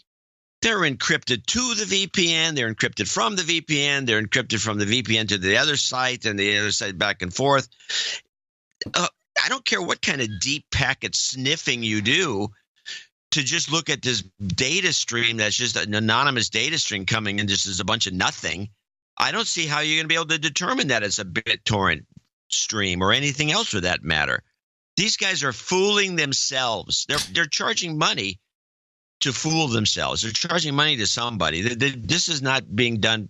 If you wanted to do this, you have to do it some other way. Open your mind. What I said was they decloaked what they wanted to have happen with net neutrality in place. If net neutrality was the law, they would have easily... It is in California. I also said that. And so I said, we'll have to see what happens in California. If it was the law, you better believe they would have ways to say unlawful traffic, unlawful content coming from these IP addresses, their VPNs, their proxy servers. They would have every right, and the ISPs would have to comply. That's my only point. They have to make VPNs illegal. No. You can't tell. It's not unlawful traffic. Yes, unlawful traffic or unlawful content. They could easily have said that IP address is a VPN. It's a proxy server that's serving VPN clients. That needs to be blocked at the ISP level. That was the plan all along. One of the plans. No, I think you can. I think you definitely can. Of course you can do that. That would be, it's too late. These guys are always too late. Yeah. I'd like to see them try. Yeah. I mean, then what do you do about banks? What do you do about these kind of encrypted systems that have to exist or these companies can't do business? So it would have been This is a nightmare. Yes, it would have been a nightmare. Think they're going to get anywhere. And I think what's interesting is let's see how it works in California, because they're going to start suing. California now has these laws on the books. You'll see. We're going to find out exactly what would have happened, and it's probably going to happen in California because of the net neutrality laws that include those clauses. I think in California, which is where you'd think it would happen, because of course they put net neutrality in. California is also the home of all these content producers down in Hollywood. Yep. You'd think that this would be the perfect place for a testing ground, but because of the crunchiness of the whole state and the way everyone sees things, they won't be able to implement anything that would attack an ISP, because besides having Hollywood, we also have the largest tech community, I believe, in California. Yeah, and they're not going to let this. I mean, net neutrality is not killing VPNs. Not yet. Not yet. Well, the show will be long over by the time they get that far. You know, if there's only one thing I fundamentally disagree with, is you base a lot of your assumptions of when something will happen on old situations, before social media, in fact, often before the internet. Facebook is going to die in our lifetime, John. It will, without a competitor to Facebook. It's going to happen. People have choices for other things. They get fed up. They have other things to do in life, all on their phone, but they still have other things to do. They're going to leave things. Things will happen fast. I really believe things happen faster. Yeah, I know you believe that, but I think your belief in this, in particular with Facebook, is wishful thinking more than it is objective analysis. Oh, okay. You hope it does. No, I don't care. I really don't care one way or the other. I will say this, that I do base things on things like you say on the past, because people were predicting the demise of IBM. You know, when the microcomputer came out, it's the end of IBM. The microcomputer is going to take them out. That's about time. And it was the same thing. It's wishful thinking. But we didn't have the internet then. We didn't have the same infrastructure. So of course. So what? Well, speaking of crunchy, then let me take us on a different topic. with something to listen to. Podcast advertising. We don't do it, and there's reasons why we don't do it. But I have a piece of podcast advertising that is running rampant. We've had the Squarespace. We've had what's the underwear everyone was advertising? Oh, God, there's an underwear thing going around. You're right. And also the mattresses. It's Casper the mattress. What's the hell was that? Come on. Joe Rogan has them as a sponsor. I don't know the underwear. Yeah, it's an underwear thing. It's like they're perfect fit. They're great. It's underwear. Go to the store and buy some. No. It's like some special underwear company that Tommy John. There we go. Thank you, Troll Room. Tommy John. Never heard of it. Me Undies, another one. There's already competitors. It's pathetic if they're selling underwear on the podcasts. Oh, it gets better. This is a live read, which I've always believed is the way. If you're going to do advertisements, you got to do live reads. I think that's the way to go. I still don't think the network can be monetized properly, but I've always believed in the endorsement model. This is the Talk Nerdy podcast, not something I listen to. I actually got this from one of our knights, Sir Atomic Rod. He is a nuclear expert, and he was he commanded a nuclear submarine for. I always mess it up, but anyway. He's not a dumb guy. So whatever this podcast is, it's interesting to him and therefore interesting in general. But this is how the show opens with their live read commercial. Enjoy. I want to take a quick break to thank the sponsors of this week's episode, starting with Crick Start, super yummy snacks made with cricket powder. They taste really good. They're good for you. And of course, I think what's the most important about them is that they're all about sustainability. This is the future of food, you guys. So these are snacks, crackers, and protein bars that are made from crickets. By the way, I think the read is one of the best ever. Cricket powder. So don't worry. There's no like antennas or legs or like weird little crunchy bits. It's all powder. You don't know there's crickets in there except, cognitively, which is good because you really do feel good eating these protein bars. They're actually really delicious. I think they taste better than those gummy. Are you ready to try one yet? Have we convinced you yet? Are you ready? No? Chalky protein bars. You stop for just a second. I'm trying to decide if there is a note. I can't say for sure, but a note of incredulity with this woman trying to be sincere. In other words, is she? I know she can't possibly be sincere, but she sounds like she's trying, or you think it's just a dead read, but she's got a lot of life in it. I can't, for the life of me, can't figure out this read at all. Well, yes, I think the one that hooked me in was, this is the future of food, you guys. To me, it's like, now I want to hear about it. That you usually get in the store. And they have yummy flavors. Like there's a cardamom flavored one that I'm really partial to. And they're really good crackers too that you can dip in hummus. You can eat with cheese or with guac. And they're good for you. John, we can do crickets and hummus now. You too. They've got like lots of seeds and seed butters and hemp and yummy things like chocolate and dates in them. The great thing is you can keep them in your bag so that you've got food on the go. They're quite balanced, they're really high in protein, like twice as much as beef or chicken. They've got all the 9 essential amino acids that are necessary for muscle growth and repair.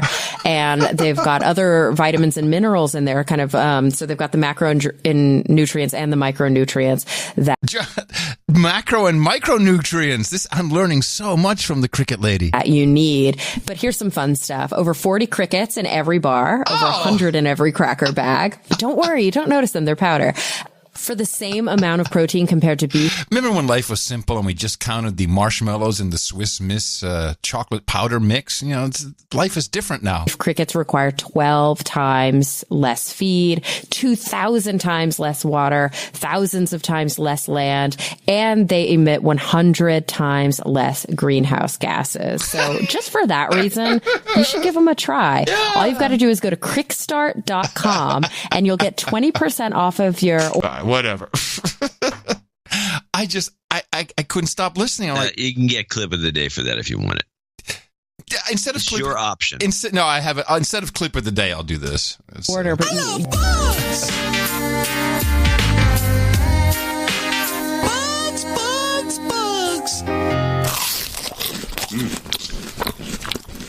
Tastes like poop. That's all I wanted to do. I can't. That is the damnedest thing I've ever heard in terms of her faux enthusiasm. It's the future of food, I don't guys. believe she's enthusiastic unless she's a lizard. It's the future of food, you guys. This is another thing I've noticed. How can somebody do a podcast where they're trying? I don't know. Maybe is it just a humor podcast? They're just doing jokes. I don't know. It's called Talk Nerdy. I don't know. It's nerd stuff. I don't know. It just seems so shameless. Shameless. It's shame. I use the word a lot today, but this is very shameless to say it's the future of food and then go on and promote something like this. This is, and I'm not going to say which podcast this is, but this reminds me of the guys who they do one mattress and then the next greatest, and then the next, a month later it's a different mattress, which is the greatest. It's the greatest. Well, I don't think that's new. I don't think the broadcast history would show that. We haven't found products being the greatest. I was listening to Mark Levin. Levin, the great one, Mark Levin. And Mark Levin was going on about one of these systems where, you check you make sure that you don't have your identity stolen. And he used it for months and months and months. It was this one company. I'm not going to plug either one of these companies. And then all of a sudden, it's another company. and both of them do the world's greatest jobs. It just seems to me, and I don't know if people can, people bitch and moan about all kinds of dishonesty and of all sorts, from up and down. The media is dishonest, the president's dishonest, everybody's dishonest. But how could you do something like what we do, which I think is the point you were making, and then do that? Yeah. And claim to be, neutral or whatever you're supposed to be. Yeah. That bug read is the worst thing I can imagine. It's a podcast killer. I like the term. It's the future of food, you guys. I hear this a lot. You guys. I'm assuming you clipped that as an ISO. No, I didn't actually. Damn. Because that's the way to end the show. No, I actually I clipped an ISO from. Where is it? From the French is what I clipped an ISO from. Oh, okay. Yeah. Let me see. What was it? It was the what were we talking about? About the riots. Here it is. This is the ISO I clipped. What are we? Are we sheep? Yeah, the problem is it's muddy. Yeah, it is a little muddy. I agree. There's another term that I hear a lot, and because we watch a lot of YouTube videos to get stuff, and you wind up watching YouTube videos. This is the phrase that I'm getting a little annoyed by. I'm going to go ahead and. Have you noticed this? I have. I'm going to go ahead and start the donation segment. But now that you mention, I'll be annoyed by it every time I hear it. Okay, guys, I'm going to go ahead and let John explain that. I'm going to go ahead and, hey, why don't you go ahead and go to the bathroom? Why don't you go ahead and tell me what's going on with that? This is a... Yeah, it sounds like Lumberg on the Office Space. Ooh, I hear this so much. I'm sure people are annoyed with stuff we say over and over, but hey. Well, we at least try to correct our we do gaffes. Let's play something from CNN did an interview with Zuckerberg, and he's not even getting this must irk him because now it's just sending out some random reporter who's probably the tech reporter, and she's going to go ahead and interview Zuckerberg, and it's not the top level that he's used to because I think he's Well, can I interject? Yeah. I think the news media has finally gotten a clue and looked at their numbers and said, hey, why are we giving this guy a free pass? Good point. He's competing with us. Good point. This is, I have my theories about Facebook. They are going to die in cost. That's really what it's going to come down to. And they are killing themselves, choking themselves, as witnessed in this interview with King Zuck. You are CEO and chairman of Facebook. That's an extraordinary amount of power, given that you rule a kingdom of 2 billion people digitally. Shouldn't your power be checked? What? I know. That you rule a kingdom of 2 billion people digitally. Yeah, I know. That's why I said it's like some techie girl they put in there. Fan girl to go and interview. And to be tough with him. Okay. I'm just going to go ahead and be tough with him. Of power, given that you rule a kingdom of 2 billion people digitally. Shouldn't your power be checked? Yes, I think that ultimately the issues that we're working on here, things like preventing interference in elections from other countries, finding the balance between giving people a voice and keeping people safe. These are not issues that any one company can address. But let me give you an example of a place where I think independent governance is really helpful. So one of the things that we are going to start rolling out soon is basically letting people in the community get an independent appeal. Just listen to it for a sec. Listen to what he's saying, because otherwise you'll miss the importance of his idiocy. Place where I think independent governance is really helpful. So one of the things that we are going to start rolling out soon is basically letting people in the community get an independent appeal when they feel like their content is taken down in a way that doesn't fit with our community standards. All right, so now you post something. If someone else reports it, we might take it down if we find that it's hate speech or violates our policies. But if you disagree, you're going to be able to appeal, and you'll also be able to appeal to an independent body. And that's an example where that independent body will have real teeth and power, and will be transparent in the decision that they're making. And if I want to overrule that independent body, then I'm not going to be able to. So you're not stepping down as chairman. That's not the plan. So the idea here, if we didn't have enough people already screening all content uploaded because artificial intelligence can't do it, now they're going to have tribunals. So they're going to get into conversation with people about this. That's going to bankrupt them.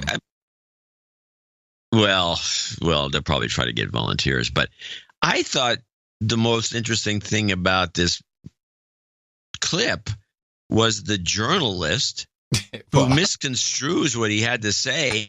Yeah. And at the very end says, so you're not stepping down as chairman. And then he says, you're missing the point, which, she was missing the point because she's an idiot. Yes. Well, I don't know about them going broke with having these. I think the whole thing, I don't know. I don't use Facebook. Me neither. Never have. I would like to get a No Agenda Facebook account, which I might do. Why? And why? Because you can't buy advertisements on Facebook unless you have an account. Can I tell you something? I don't want any advertisements of our show on Facebook. I'm just vetoing it right now. Besides, we'll talk about it some other time. You've had 2 years to do it. you keep threatening. You've never done it. You had to have an account. Yes, I know. Look, for $100,000, the Russians won the entire 2016 election. I have to agree. I mean, we can get a president in. The price seems too good to be true. I mean, it's just a dynamite outfit there. Yeah, we can get someone elected president for less than $100,000. Yeah. Well, yeah. Okay, we're talking about, since I brought Trump up, people say, well, you guys are just a couple of Trump apologists. You can use that thing. Here's the Merry Christmas medley that was used to just kind of ridicule Trump. Merry Christmas, everybody. Merry Christmas. Merry Christmas, everybody. May God bless you all. Jingle bells, jingle all the way. Merry Christmas. Merry Christmas, everybody. Merry Christmas, everybody. Merry Christmas, everybody. To serve God through serving others. So Merry Christmas, everyone. Merry Christmas. May God bless our troops and their families, and may God bless you all with peace and joy in the year ahead. And we are going to say Merry Christmas again. Oh, okay. I think now I understand.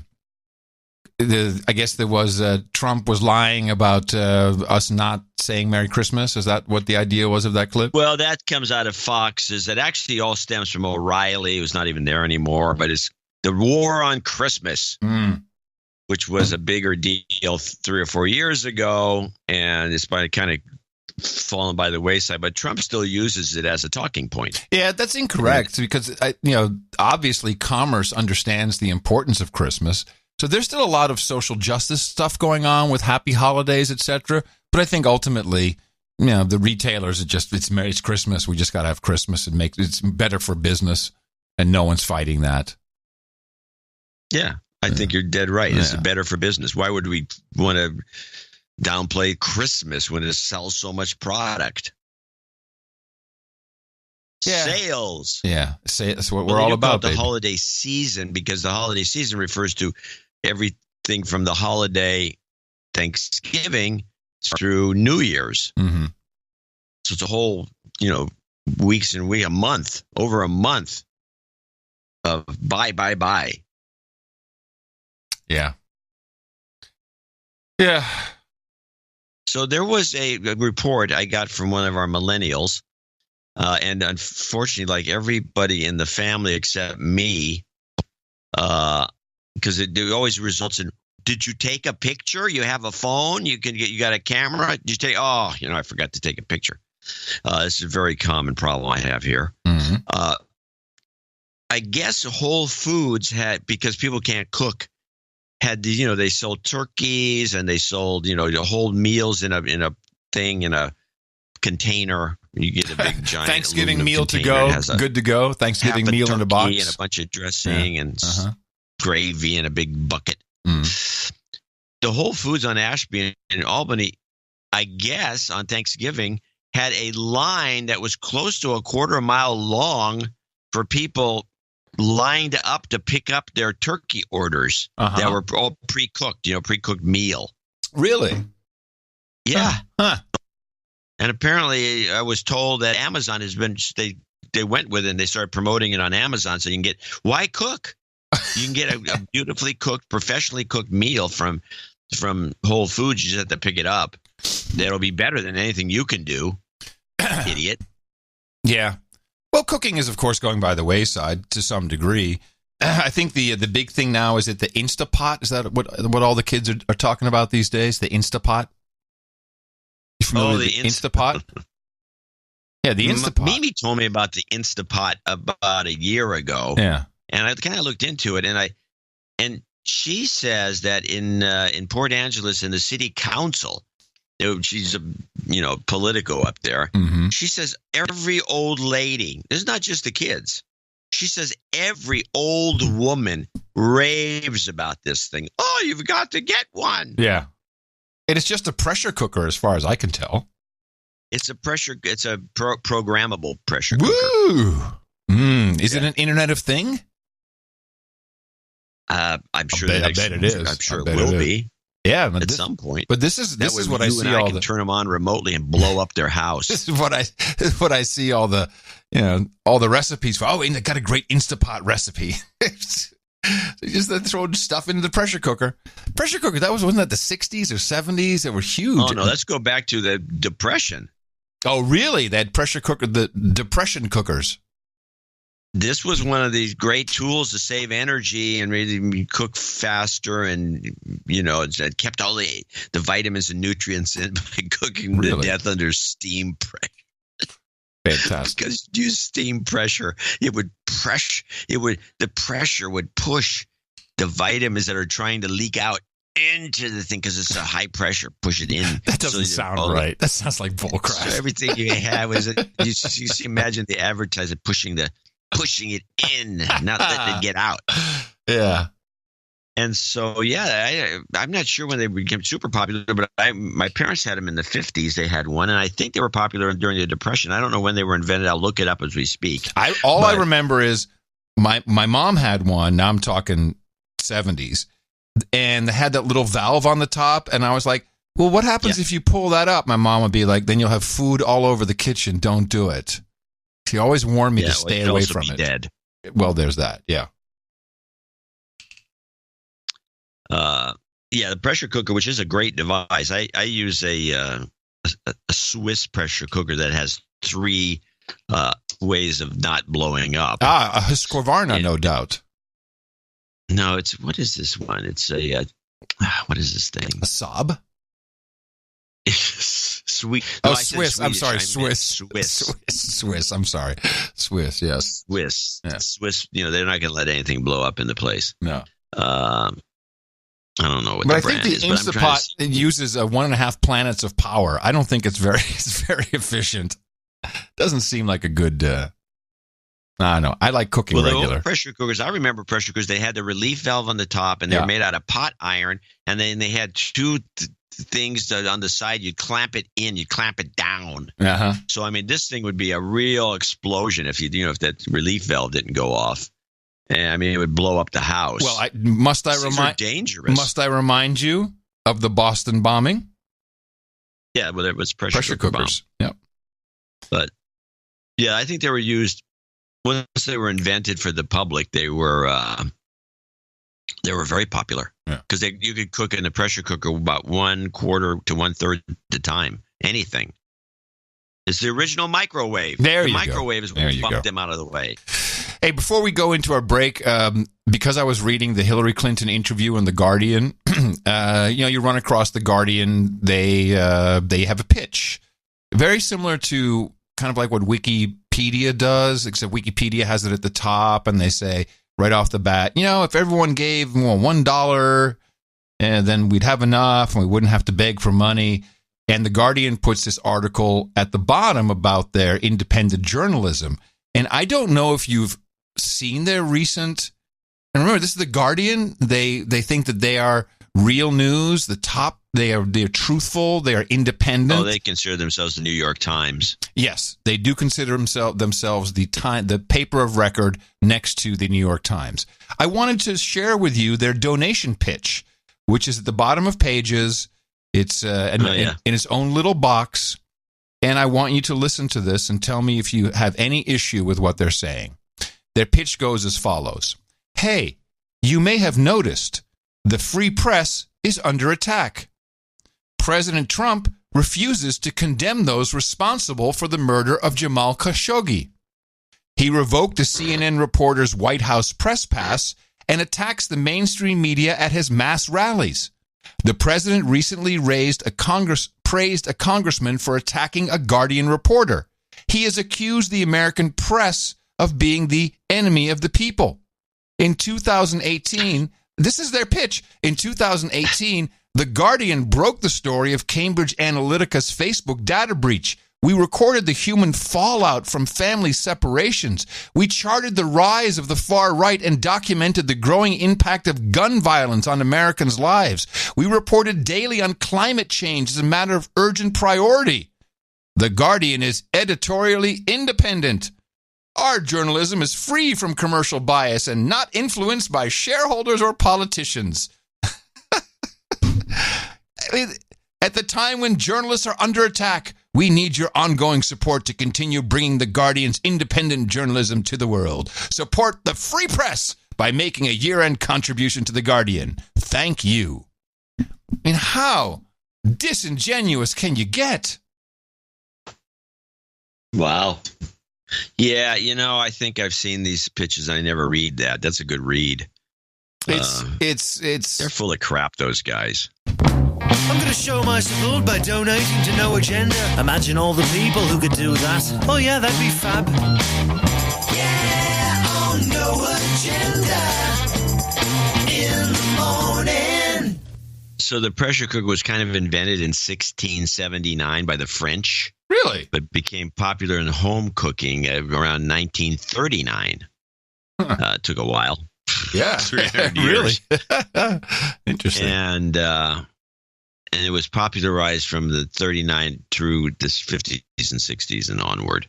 And now they're popular again with this with the thing you talked about. Yep. The Instapot, whatever it's called. Instapot. The Instapot. Instapot. It's been renamed, but it's a pressure cooker. Yes. Carl Lindner is the top guy. We don't have to rename him. He's at the top of our list from Cary, North Carolina. Came in with 1, 2, 3, 4, 5. And he's getting knighted as today. So yes, he'll be Sir Carl of Kerry. That's right. Sir Carl of Kerry. Martin Bennis in Kennesaw, Georgia, 120.80. He needs a de-douching. You've been de-douched. So his blood pressure's going up or down. I can't tell. Don't use my real name. Refer to me as Sammy Woo from Buffalo, New York, 108.90. Jimmy Woo. He needs a de-douching. It's Jimmy Woo. Oh, no, wait. Stop. Stop the de-douching. I've been listening to this show since March. I was hit in the mouth by a good friend Leo. He's a douchebag. Ah, okay. And then Leo, not Leo, but Jimmy does need a de-douching. I was right. You've been de-douched. It's all right. Now we have a bunch of 108.90 contributions, which is our gimmick contribution for the show. We got about 12. Starting with Richard Huford, 108.90. Sir Patrick Coble, there in Tennessee, 108.90. Yo. Sir, I think it's Sir Thomas Butterick, I pretty believe. Sure, yeah, pretty sure. 108.90. John Knowles, 108.90. Chris Keefe. In Ghent, New York. Sir Knight of the East Side. He wants karma for all the listeners. We'll put that at the end. Sir Haymoose, Mooresville, North Carolina. Thank you for your courage. James Murray, 108.90. A 33 haiku. From the morning, a little crackpot salute. Listens the buzzkill. Okay. Listens the buzzkill. All right. Oh, it's Very a haiku. little. Oh, got it. Sabode Peth. KC5 DDY 73s. 73s. Kilo Randall 5 Brown. Alpha Charlie. Randall Brown, 108.90. Gordon Jones, 108.90. William Cornell, 108.90. I'm donating so that John doesn't ruin Adam's Thanksgiving plans in vain. I wound up not having to cook anything, of course, because I was way too late after we had technical difficulties. And I have to say, the millennial cooked the bird and did a fantastic job. It was a butterball, so that might have made it easy. But it was fantastic. Thermometer pop out? Yeah. Oh, no, she did thermometers and basting and the whole thing. It was fantastic. Very impressed. Yeah, I was very happy. Very happy. Now, you should be thanking me. I don't think so. Daniel Wood. What? I don't think so. I'm not going to be thanking you. Yeah, you should be thanking me. I don't think so. Daniel Wood, they want some jobs karma. Put that at the end for you. Giovanni Gomez or Giovanni. This is $100 for always keeping it at 100. Thomas Kilbride in Waco, Texas, 100. David Flynn, $99.99, El Paso, Texas. Stephen E. Taft in Marietta, Georgia, 8008. Boobs. Sir Dan the Man, boobs. Cape Coral, Florida, 8008. Sir Brian Kaufman, 7575 in Scottsdale, Arizona. Frank Pugh in Tallahassee, Florida. Baron Mark Tanner, 6780. Frank Pugh is $75. Sir Brian Kaufman, 7575. Baron Mark Tanner, 6789 in Whittier. James Fulton in Stokesdale, North Carolina. Keep it up. Sir Loud Pipes in Charlotte, North Carolina, 5510. Matthew Scott in 5332 in Willard, Missouri. Happy 33 squared.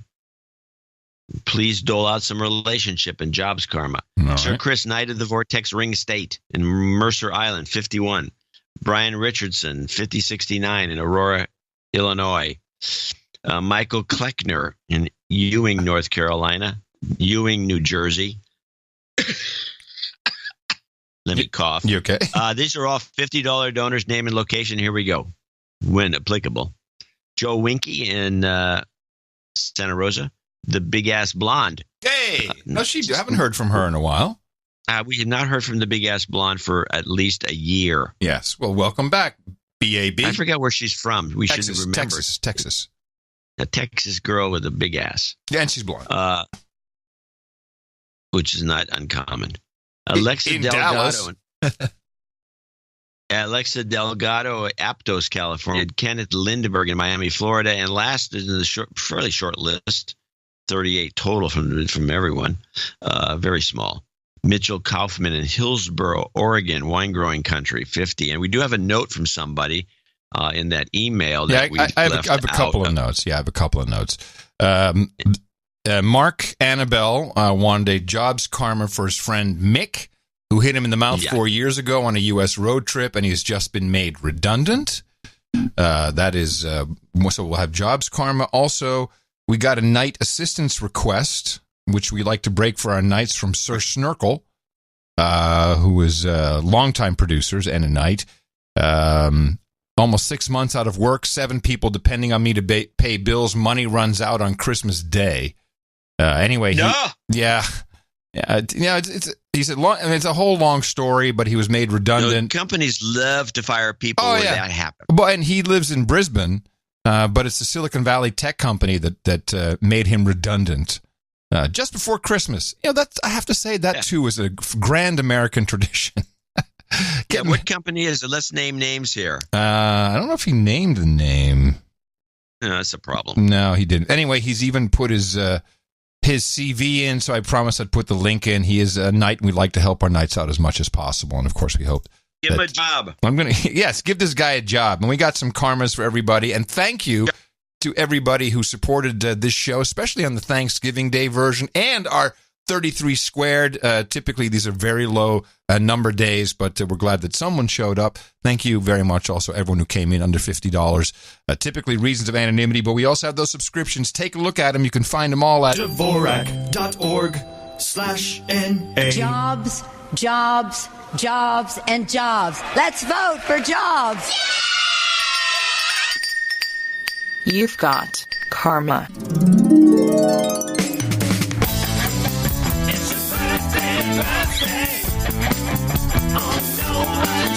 And today being the 25th of November, 2018, here's our jobs list, our birthdays list, not very big. Daniel Wood celebrates his birthday today, and Dave Corbanu has a birthday shout-out for his smoking hot fiancée, Joanna Lynn, who turned 30 on November 14th. I think I may have missed that one, so apologies. Happy belated birthday from everybody here at the best podcast in the universe. And then we do have, by way of people just being on the layaway plans and saving up, we got 2 nightings today. Very excited about that. So if you can grab your blade there from the here you go. Next to the chaise. Perfect. We need Michael Howie, and Carl Lindner. Yes, both of you hop on up to the podium here because you have supported the No Agenda show in the amount of $1,000 or more. That gets you a seat at our round table of the No Agenda Knights and Dames, and I'm very pleased and proud to pronounceate you guys, Sir Michael of Calgary and Vegas and Sir Carl of Cary. For both of you, we have Hookers and Blow, Rent Boys, and Chardonnay. We got Boba and Stinky Tofu, English muffins with butter and honey, trophies and tire smoke. We got pepperoni rolls and pale ales. We got redheads and ryes, organic macaroni and plasticizers. We got breast milk and pablum, ginger ale and gerbils, bong hits and bourbon, geishas and sake, and mutton and mead, all for you at the round table. And you can go to noagendanation.com/rings, hand over or enter your information for your ring sizes. Eric the Show will get that off to you as soon as possible. If it happens in October where you are knighted, give us a little time to get stuff out. People say, "Hey, where's my ring?" It can take a month or two, depending on the order status. You can imagine. It's definitely going to take longer in Canada. Yes, it's one of the hardest items to do because you can't just have an inventory of sizes. We try, but it's very difficult. So you wind up with a lot of odd sizes, and it's something we just started on. And we like it. So let's keep it. But it's that's why sometimes it takes a little while. And thank you again for supporting the show. Dvorak.org/NA, another show for you on Thursday as we wind down the month of November. Even though it's reported as a joke, even Reuters picked up on it, that the head of Russia's space agency says their mission to the moon will be tasked with verifying the American moon landings were real.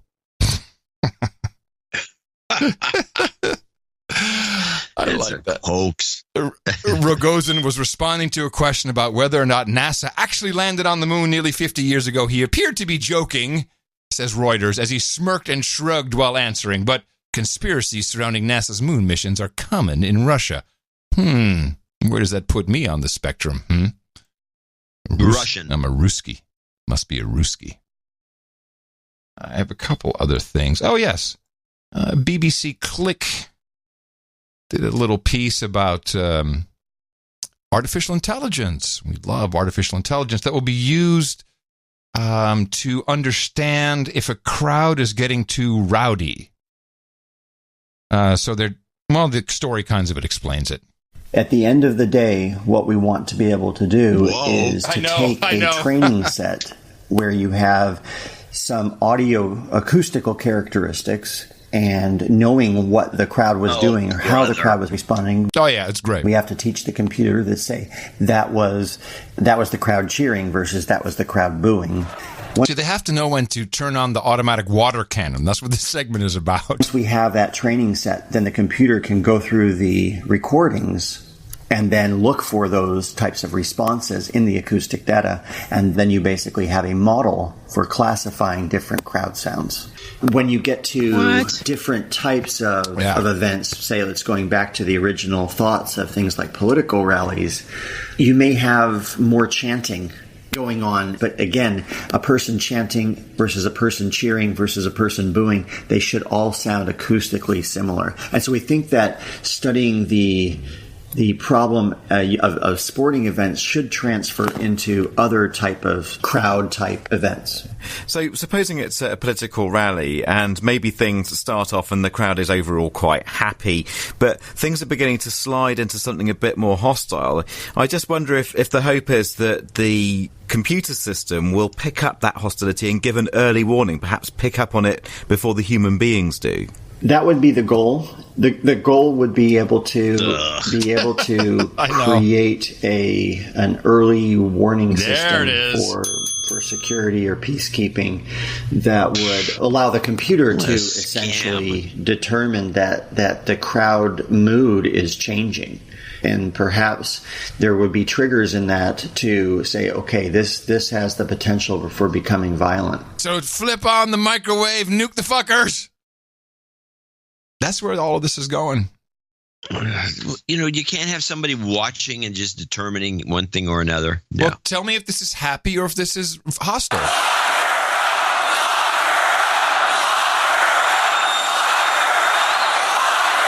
It's a happy version of lock her up. That's what I think, too. But who knows? Lock her up. Woo! The algo might interpret it the wrong way. I don't know. We're talking about misinterpreting things. Listen to Aaron Burnett here. Misinterpreting something that Trump said. Out front tonight, President Trump attacking the Chief Justice of the Supreme Court of the United States, doubling down on a slam against Justice Roberts this evening. After the Chief Justice defended the U.S. judiciary to the president in an unprecedented public statement. Let me show you exactly what happened. It all began when Trump was asked about a federal court ruling which was against his new policy that would bar migrants who come into the United States illegally from seeking asylum.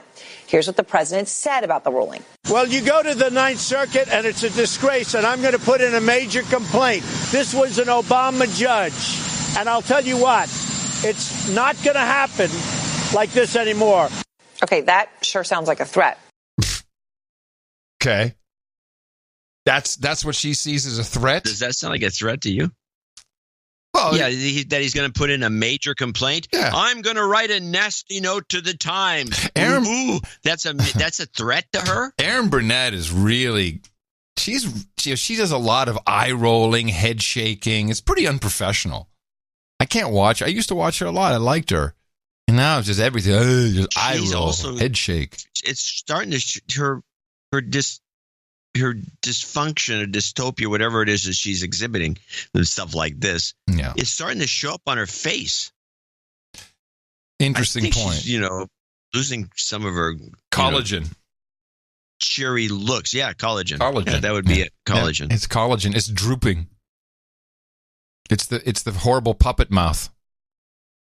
Meanwhile, Hayden had a stroke. Oh, really? Michael Hayden? Yeah. Oh, really? Yeah, play it. Crap. We are learning here at CNN that former CIA and NSA Director General Michael Hayden, who also works with us here as a CNN analyst, suffered a stroke earlier this week. We are told it happened at home and that he is now receiving expert medical care. His family thanks everyone for their warm wishes as he begins the healing process. And General, from everyone here at CNN, our thoughts are certainly with you, and we look forward to your recovery and getting back here at CNN as soon as you can. Actually, he's actually been hospitalized, and it looks that's worse not than good. I mean, That's it's not bad. good. I had they don't play that part. I had a clip that would have tied into your Ninth Circuit court clip. This is the courts and the asylum and the deal he's now struck with Mexico, which I think is quite telling about what the president wants to have happen, what I think a lot of people in America want to have happen, and now apparently Mexico as well. A major development on the U.S.-Mexico border. The Washington Post confirming the Trump administration and Mexico's incoming government have struck a deal on a new border policy. It would force asylum seekers to wait in Mexico while their claims move through the U.S. courts. CNN's White House reporter Sarah Westwood joining me right now with more on this. So we've been hearing of the possibility for weeks now. Are these the final stages of this plan? Well, Fred, it looks that way, and the president seems to be making progress on his efforts to curb asylum seeking in the U.S. This deal comes after his administration has been putting pressure on Mexico for weeks now to do more to help the U.S. with its illegal immigration problem. The deal would turn Mexico into a waiting room of sorts, as migrants who want to request asylum in the United States would be required to wait in Mexico while their claims are being adjudicated in U.S. courts. Now, the president has recently tried to make changes to asylum policies through executive action just before the midterms. In fact, he announced an attempted policy change that would require migrants to request asylum at legal points of entry. It would forbid them from requesting asylum if they were caught trying to cross the border illegally. That executive action was blocked by the Ninth Circuit, who said it was illegal for the president to make those kinds of changes to the asylum system unilaterally. Obviously, the president has been fixated on that decision as he's been spending his Thanksgiving holiday down here in West Palm Beach. But this deal with Mexico would mark a significant change to the asylum system in that no longer would migrants be eligible to request asylum the moment that they touch on U.S. soil, which is how the current law works. But, Fred, it's unclear that the president is going to be able to make this kind of major change to asylum policy without the help of Congress. It's very interesting. Yeah, go ahead. I like the use of the word he's fixated. That's why he's in West Palm Beach. Yeah, exactly. What is the connection between being in West Palm Beach, which sounds like a place to play golf and relax for him, and being fixated? So he goes to West Palm Beach when he's fixated? What is this kind of report? I don't know. They just throw this stuff out as though there's some connection. I believe it's meant to show that's what I think. It's meant to show the dichotomy between, his life and the life of the caravan and the migrants and the asylum seekers. Oh, that could be too. I think that's a possibility. It's just kind of an element of sneerish He's little. in West Palm Beach, and these poor bastards are stuck in Mexico. Yeah. But if there is anything broken with and we hear this continuously, our immigration system is broken. We need comprehensive immigration reform. Having participated in the immigration process twice, having petitioned for people to come in legally, and actually helped a third person, I know a lot about this process, and the only thing that truly is indeed broken is somehow you are allowed to request asylum after you have snuck into the country illegally.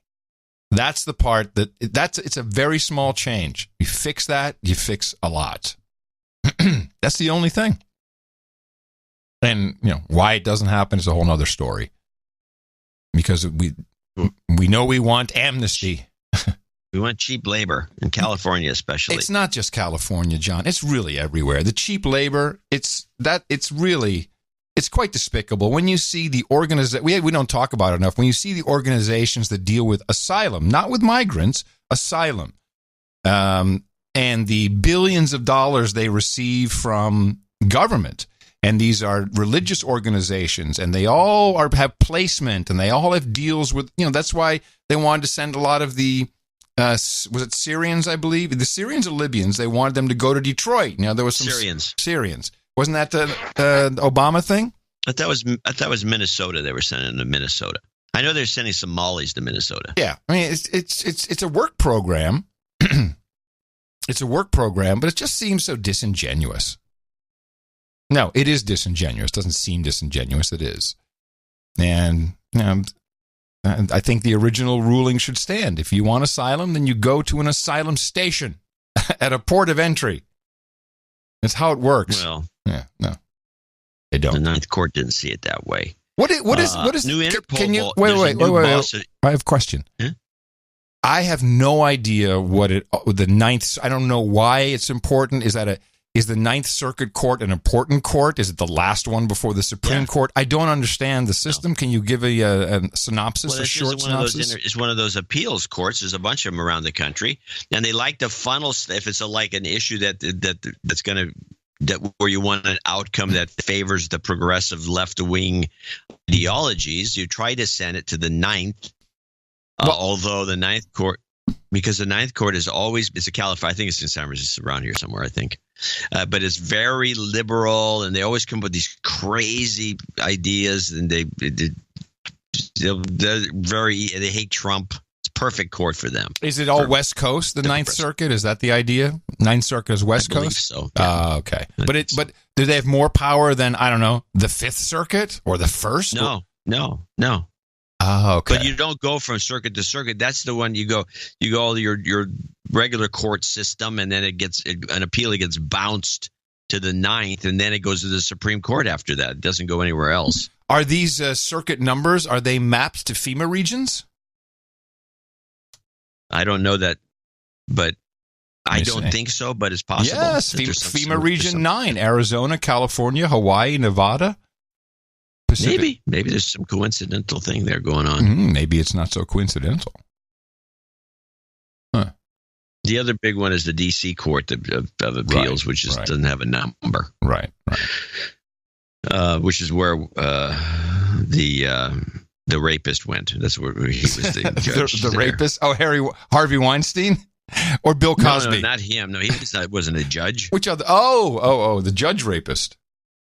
Yeah, the judge rapist. Who was the judge rapist? Unproven rapist went there. So, did you know about the new Interpol boss? Yes, I did hear about the new Interpol boss. What do you know about it? Here's the clip if you want to play. It's 27 seconds. Where is it? New. Ah, yes, got it. I'll remember when I hear the clip. I feel honored to have been elected to preside over the executive committee over the next 2 years. And so Interpol has a new president. Kim Jong-yang of South Korea beat out a Russian candidate, and that's key because the Russian was the favorite for the job, and there were concerns over Kremlin interference. The International Police Organization says the election was free and transparent. Kim is a career policeman and will serve a 2-year term. Yeah, what I heard was, maybe this is a week ago, that, it's going to be Putin's buddy is going to be the new boss of Interpol. I guess that didn't happen. Well, the thing that's always interested me, and I don't have it in the clip, unfortunately, is that the old Interpol boss was busted for being a criminal. Well, that's not much different than the United Nations climate change chief who just had to resign because he was using, air travel excessively for private use, racking up money. He always had to go via Paris. Well, I'm going from Washington, D.C. to Baltimore via Paris, to go see Pierre and everything. Yeah. And, spewing carbon dioxide and increasing his footprint. Yeah. These stories are not so uncommon amongst the elites. So I have two clips. How are we doing? I have two clips which has a question in the middle, which I'm going to ask you because you're the one. This is your beat. Okay. Reading documents. Okay. Your document reading is your specialty. This is the Trump, Saudi, and CIA findings 1. President Trump taking sides with the Saudi government yet again. He's doubling down on his rejection of the CIA assessment of the murder of journalist Jamal Khashoggi and defying coast to punish the Saudis. Now, joining me now is Rhode Island Senator Jack Reed. He's a Democrat on the Senate Armed Services Committee. Senator Reed, great to have you on New Day. I want to start with the President's comments on these really refuting the CIA findings. Okay. Have you read the findings? Why not? There's no findings. There's no report. It doesn't exist as far as I He just said right there on CNN. He repudiated the CIA's findings. Yeah, I don't think he refuted even the findings. He said there's no clear report. That's what I remember. There's no report. We had the Washington Post come out and say, according to sources, people familiar with the matter, not allowed to speak on the record because they were not authorized. But there's no report to my knowledge still. Can't they make it more clear? It sounds to me from that question that there's a report and there's findings. So I guess not. Is that what you're saying? I haven't seen it. I've only heard. Maybe it'll be cleared up in the second half of this clip. Well, that would be good because I'm very confused. Really refuting the CIA findings. Let's listen to what he said yesterday, and I want to get your reaction. No, they didn't conclude. They did not come to a conclusion. They have feelings certain ways, but they didn't have the report. And you can ask Mike. They have not concluded. Nobody's concluded. I don't know if anyone's going to be able to conclude that the Crown Prince did it. Senator, is the president lying? Yes. The CIA concluded that the Crown Prince of Saudi Arabia was directly involved in the assassination of Khashoggi. Wait a minute. Who is this speaking? Who is this speaking? This is one of the guys. Unfortunately, I thought his name was in there, but he's one of the new Democrat guys that'll be running one of the committees. So they're going to bring him on all the time, and he's just going on. He's a Democrat congressperson. So the point that this makes, and we'll finish the clip in a moment, is that it was only a headline. The Washington Post, and it is so irritating that this happens. Now wait, it gets better. I'll just continue with a quick layup. Listen carefully. The Washington Post only spoke of sources who told them that the CIA had come to these conclusions in a report. As far as I know, unless it happened this morning, no report has been issued. No report, no official word at all. But the news media, right down to actually The Guardian, who use it as their pitch, are just claiming that the CIA have made this decision and this is their conclusion as if it's a published report. And did I say that correctly? Yes, and if you listen very carefully to what this guy has to say, you will probably laugh right in the middle of the clip. Crown Prince of Saudi Arabia was directly involved in the... Well, I'm going to back. I'm going to start the clip over. I want to hear the whole thing. Really refuting the CIA findings. Let's listen to what he said yesterday, and I want to get your reaction. No, they didn't conclude. They did not come to a conclusion. They have feelings certain ways, but they didn't have the report. And you can ask Mike. They have not concluded. Nobody's concluded. I don't know if anyone's going to be able to conclude that the Crown Prince did it. Senator, is the president lying? Yes. The CIA concluded that the Crown Prince of Saudi Arabia was directly involved in the assassination of Khashoggi. They did it, as has been reported in the press, with high confidence, which is the highest level of accuracy that they will vouch for. It's based on facts. It's based on analysis. The notion that they didn't reach a conclusion is just unsubstantiated, that the CIA has made that clear. So, Senator, why do you think he's covering for the Saudis, and what can the Senate do about it? Well, I think he feels that he has an arrangement with the Saudis in terms of the region where they will act on behalf of their own interests, but he hopes the United States' interests. I think he also has made this claim about their financial input into the United States, although it's widely exaggerated. And I think he probably has relationships going back to previously business relationships, and he might even be thinking in the future of business relationships with the Saudis. So he's put himself in a compromised position where where he can't look at intelligence reports in a detached, objective way, make a conclusion, and then introduce evidence and introduce policies to affect a better outcome. He seems to be a captive of the Saudis, actually. No, so he read the report, which doesn't exist as far as we know, and he couldn't bring himself to actually read the report properly. Is that the story? No, if you listen carefully, and in fact, you have to go back to the middle of that clip. He says, he goes on and on and on about all this report, and then he subtly says, as reported in the newspaper. Hold on. Vouch for. It's based on facts. It's based on analysis. The notion that they didn't reach a conclusion is just unsubstantiated. That the CIA has made that clear. So, Senator, why do you think he's covering for the Saudis? It was before that. It was very slick. The CIA concluded that the Crown Prince of Saudi Arabia was directly involved in the assassination of Khashoggi. They did it, as has been reported in the press, with high confidence, which is right. Boom. All right, you deserve it. That was good. Got it. Clip of the day. So. He all right. slips that in, threw it as reported by the press. He puts it right in the middle of all that gibberish. Yeah. There's no report. He just says as with high confidence reported in the press. With high confidence, as reported in the press. And you notice, in fact, this time I listened to it again. Not this last time, but when you played the whole clip, it even got by me that time because I knew it was in there. Jeez. And then I should have pulled it out as a subclip, but that's masterful. This is what goes on, and it is reported as news, and these guys just lap it up. Let's just bring the Washington Post guy in there and ask him. Oh, they'll say the same thing. When the fake news is wrong, defending Donald. I realize, we received some disturbing notes from people who, longtime listeners, freaking out. Stop defending Trump. 50% of your news is about Trump. Here's the sad thing.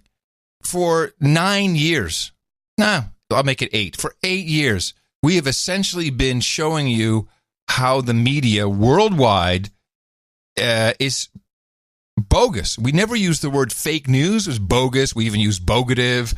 We dissected it. We said this is bull crap. And typically that was because they were positive about Obama. There was lots of other examples. But then all of a sudden a guy shows up who becomes president who is doing the same thing. So maybe it's just an overload. I don't know what it is, but people who I like I think it's an overload. It must be. People who I like are getting overloaded and just, they're burning out. They're frying. It's completely orange man bad. They're just freaking out.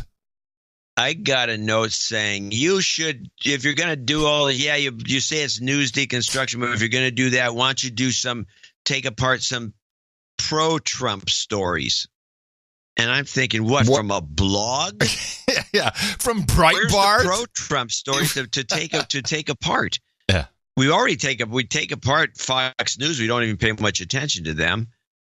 And it's not. We're looking for the media being disingenuous or sneaky or saying things that are just throwing in crap like this last clip. Just spotting it. Saying, look what they're doing here. This is bull. I've been thinking about some of this. Help me with this. I'll just walk through it. It's not complete. I'm just starting to come up with some theories. It's completely.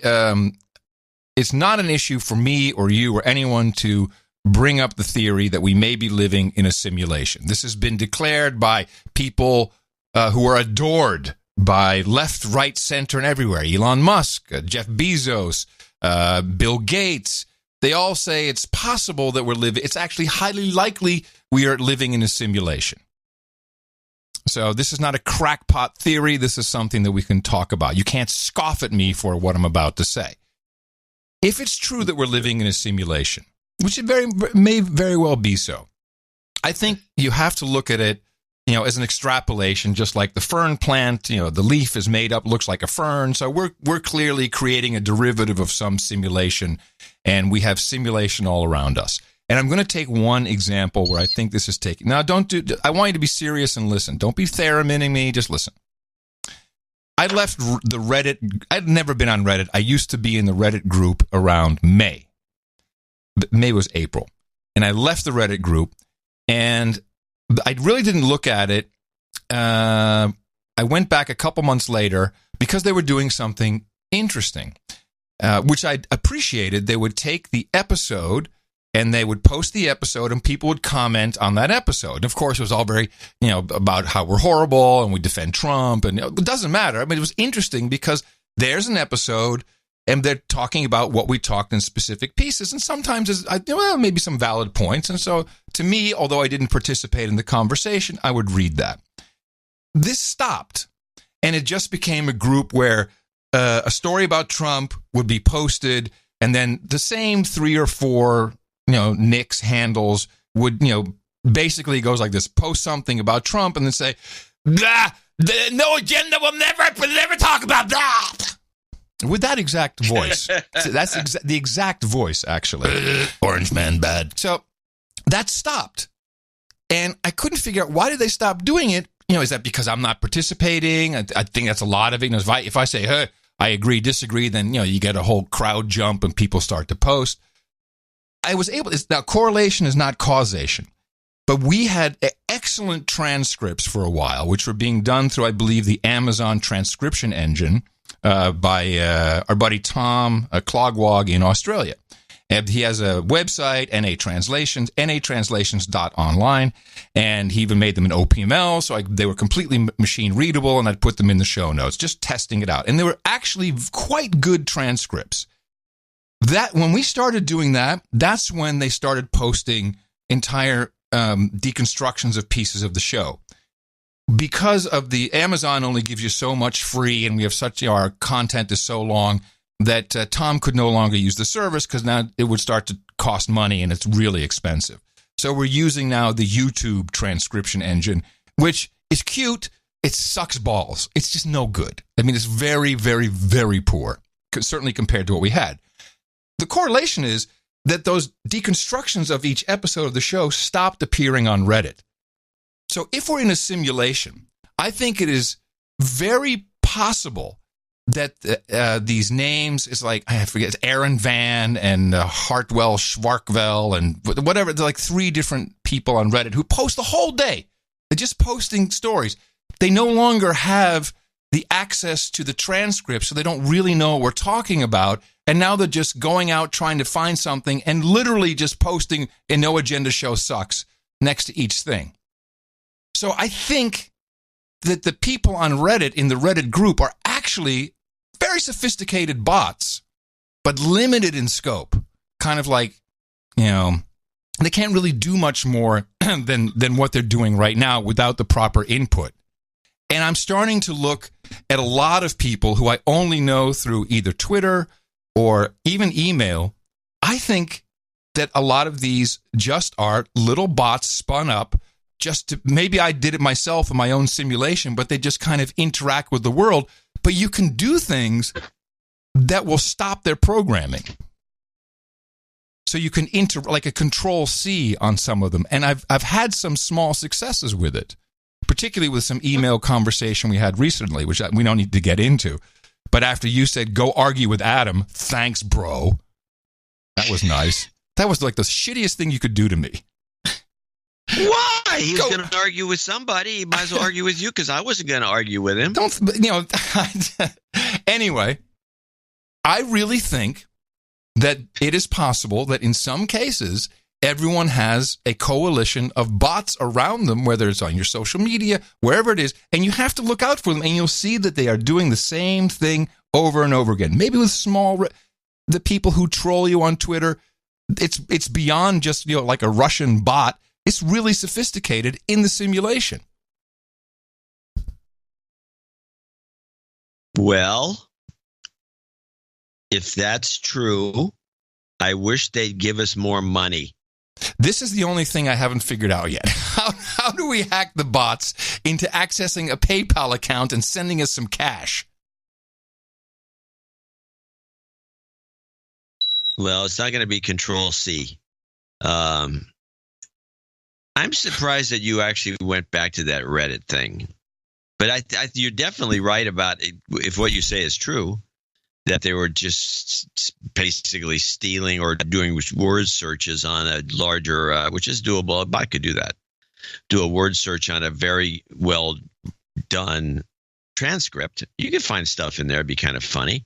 And you could bitch and moan about it because a lot of the intonation is gone in transcripts. You don't know if somebody's joking. You could read something straight in a joking manner, and which doesn't make sense. But you can read something in a joking manner that if you read it, it would sound straight. That's what but also notice when the NPC meme cropped up, the non-playing character, people on Twitter at least got really upset.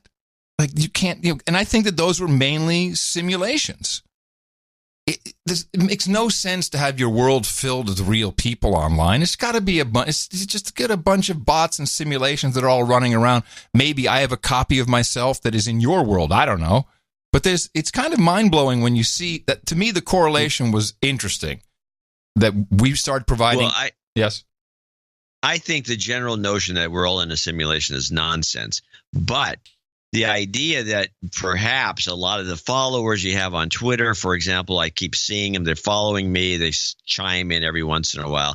You look at their page. There's no background. There's a picture of a guy.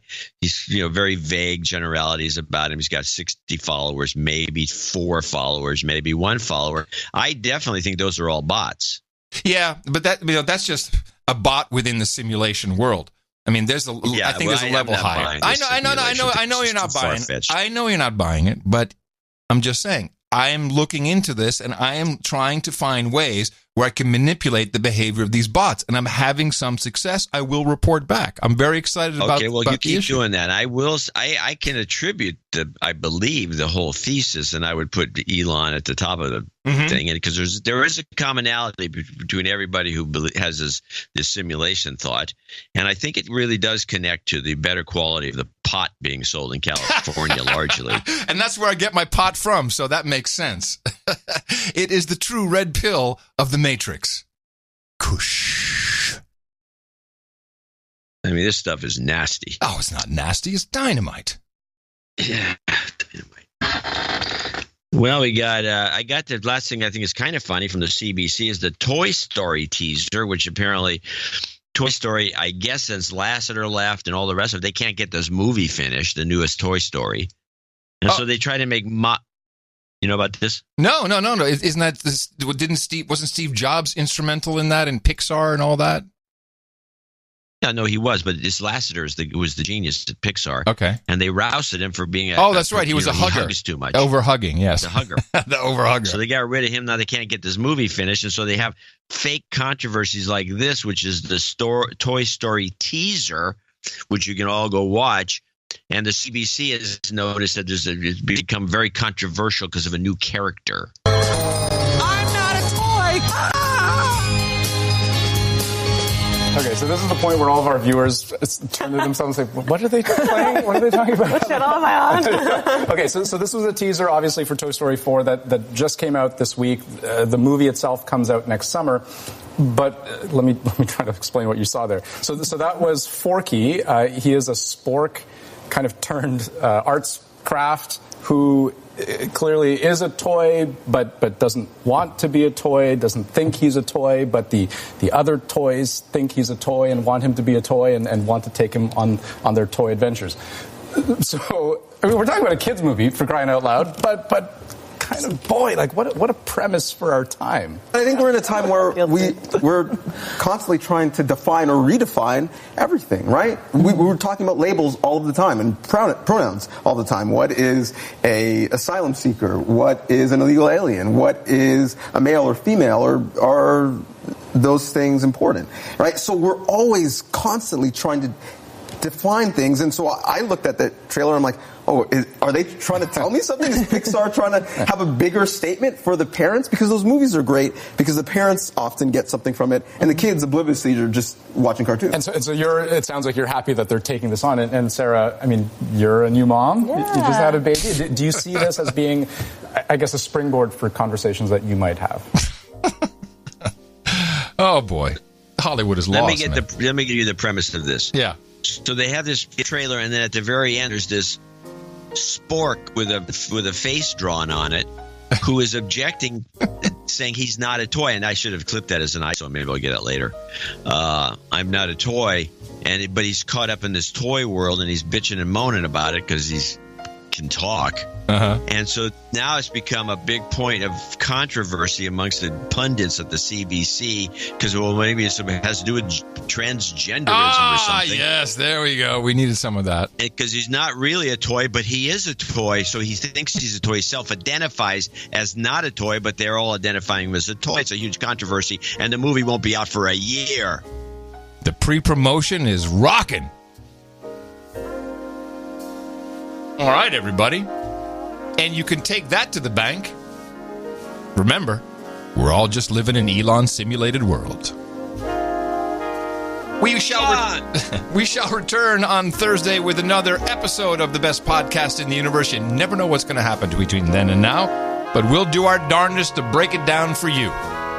Remember us at Dvorak.org/NA, and coming to you from downtown Austin, Texas, in the capital of the Drone Star State. It's FEMA region number 6 on the governmental maps, probably where the 6th Circuit is also located. In the 5x9 Cludio in the common law condo in the morning, everybody. I'm Adam Curry. And from northern Silicon Valley, where we'll never know if the Zephyr even exists. Today's simulation was brought to you by fog, or covered up by it, I might say. I'm John C. Dvorak. Until Thursday, as always, adios, mofos!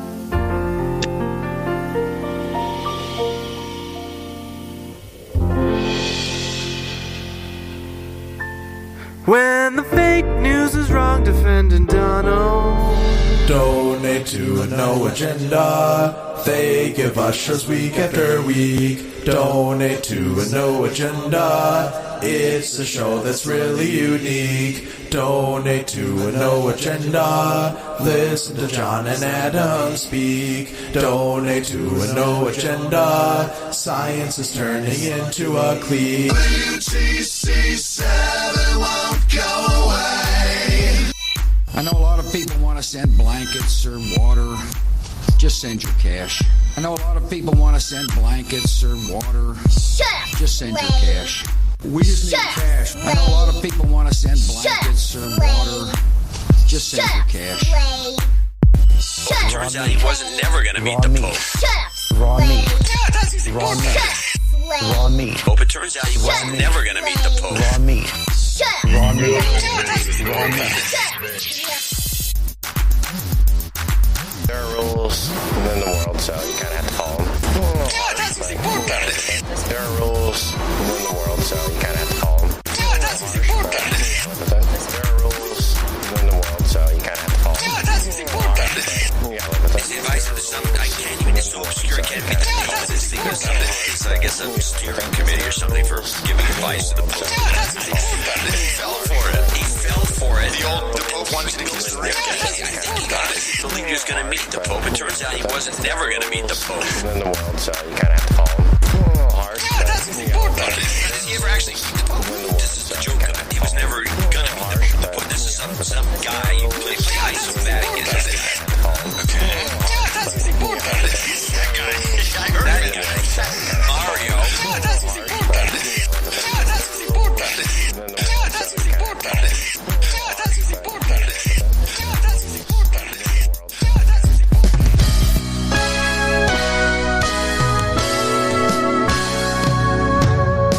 Vasectomy, lobotomy, give away all your masculinity. No balls and no brain. All that's left is slavery.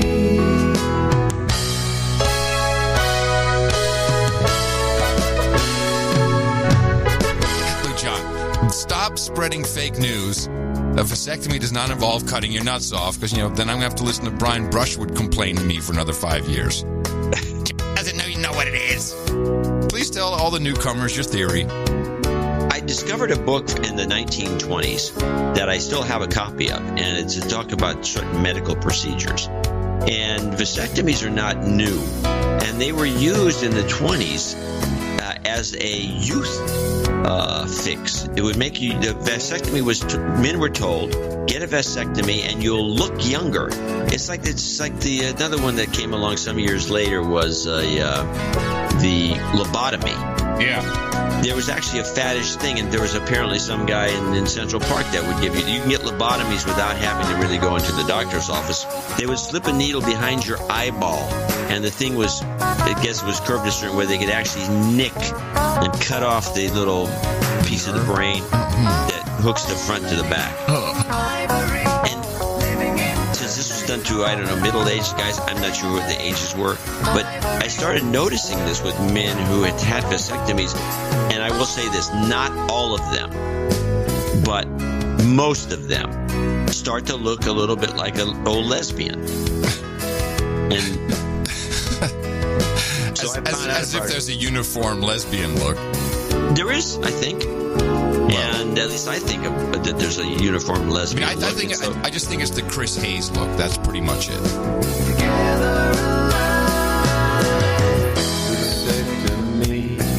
Lobotomy, give away all your masculinity. No balls in your brain. All that's left is slavery.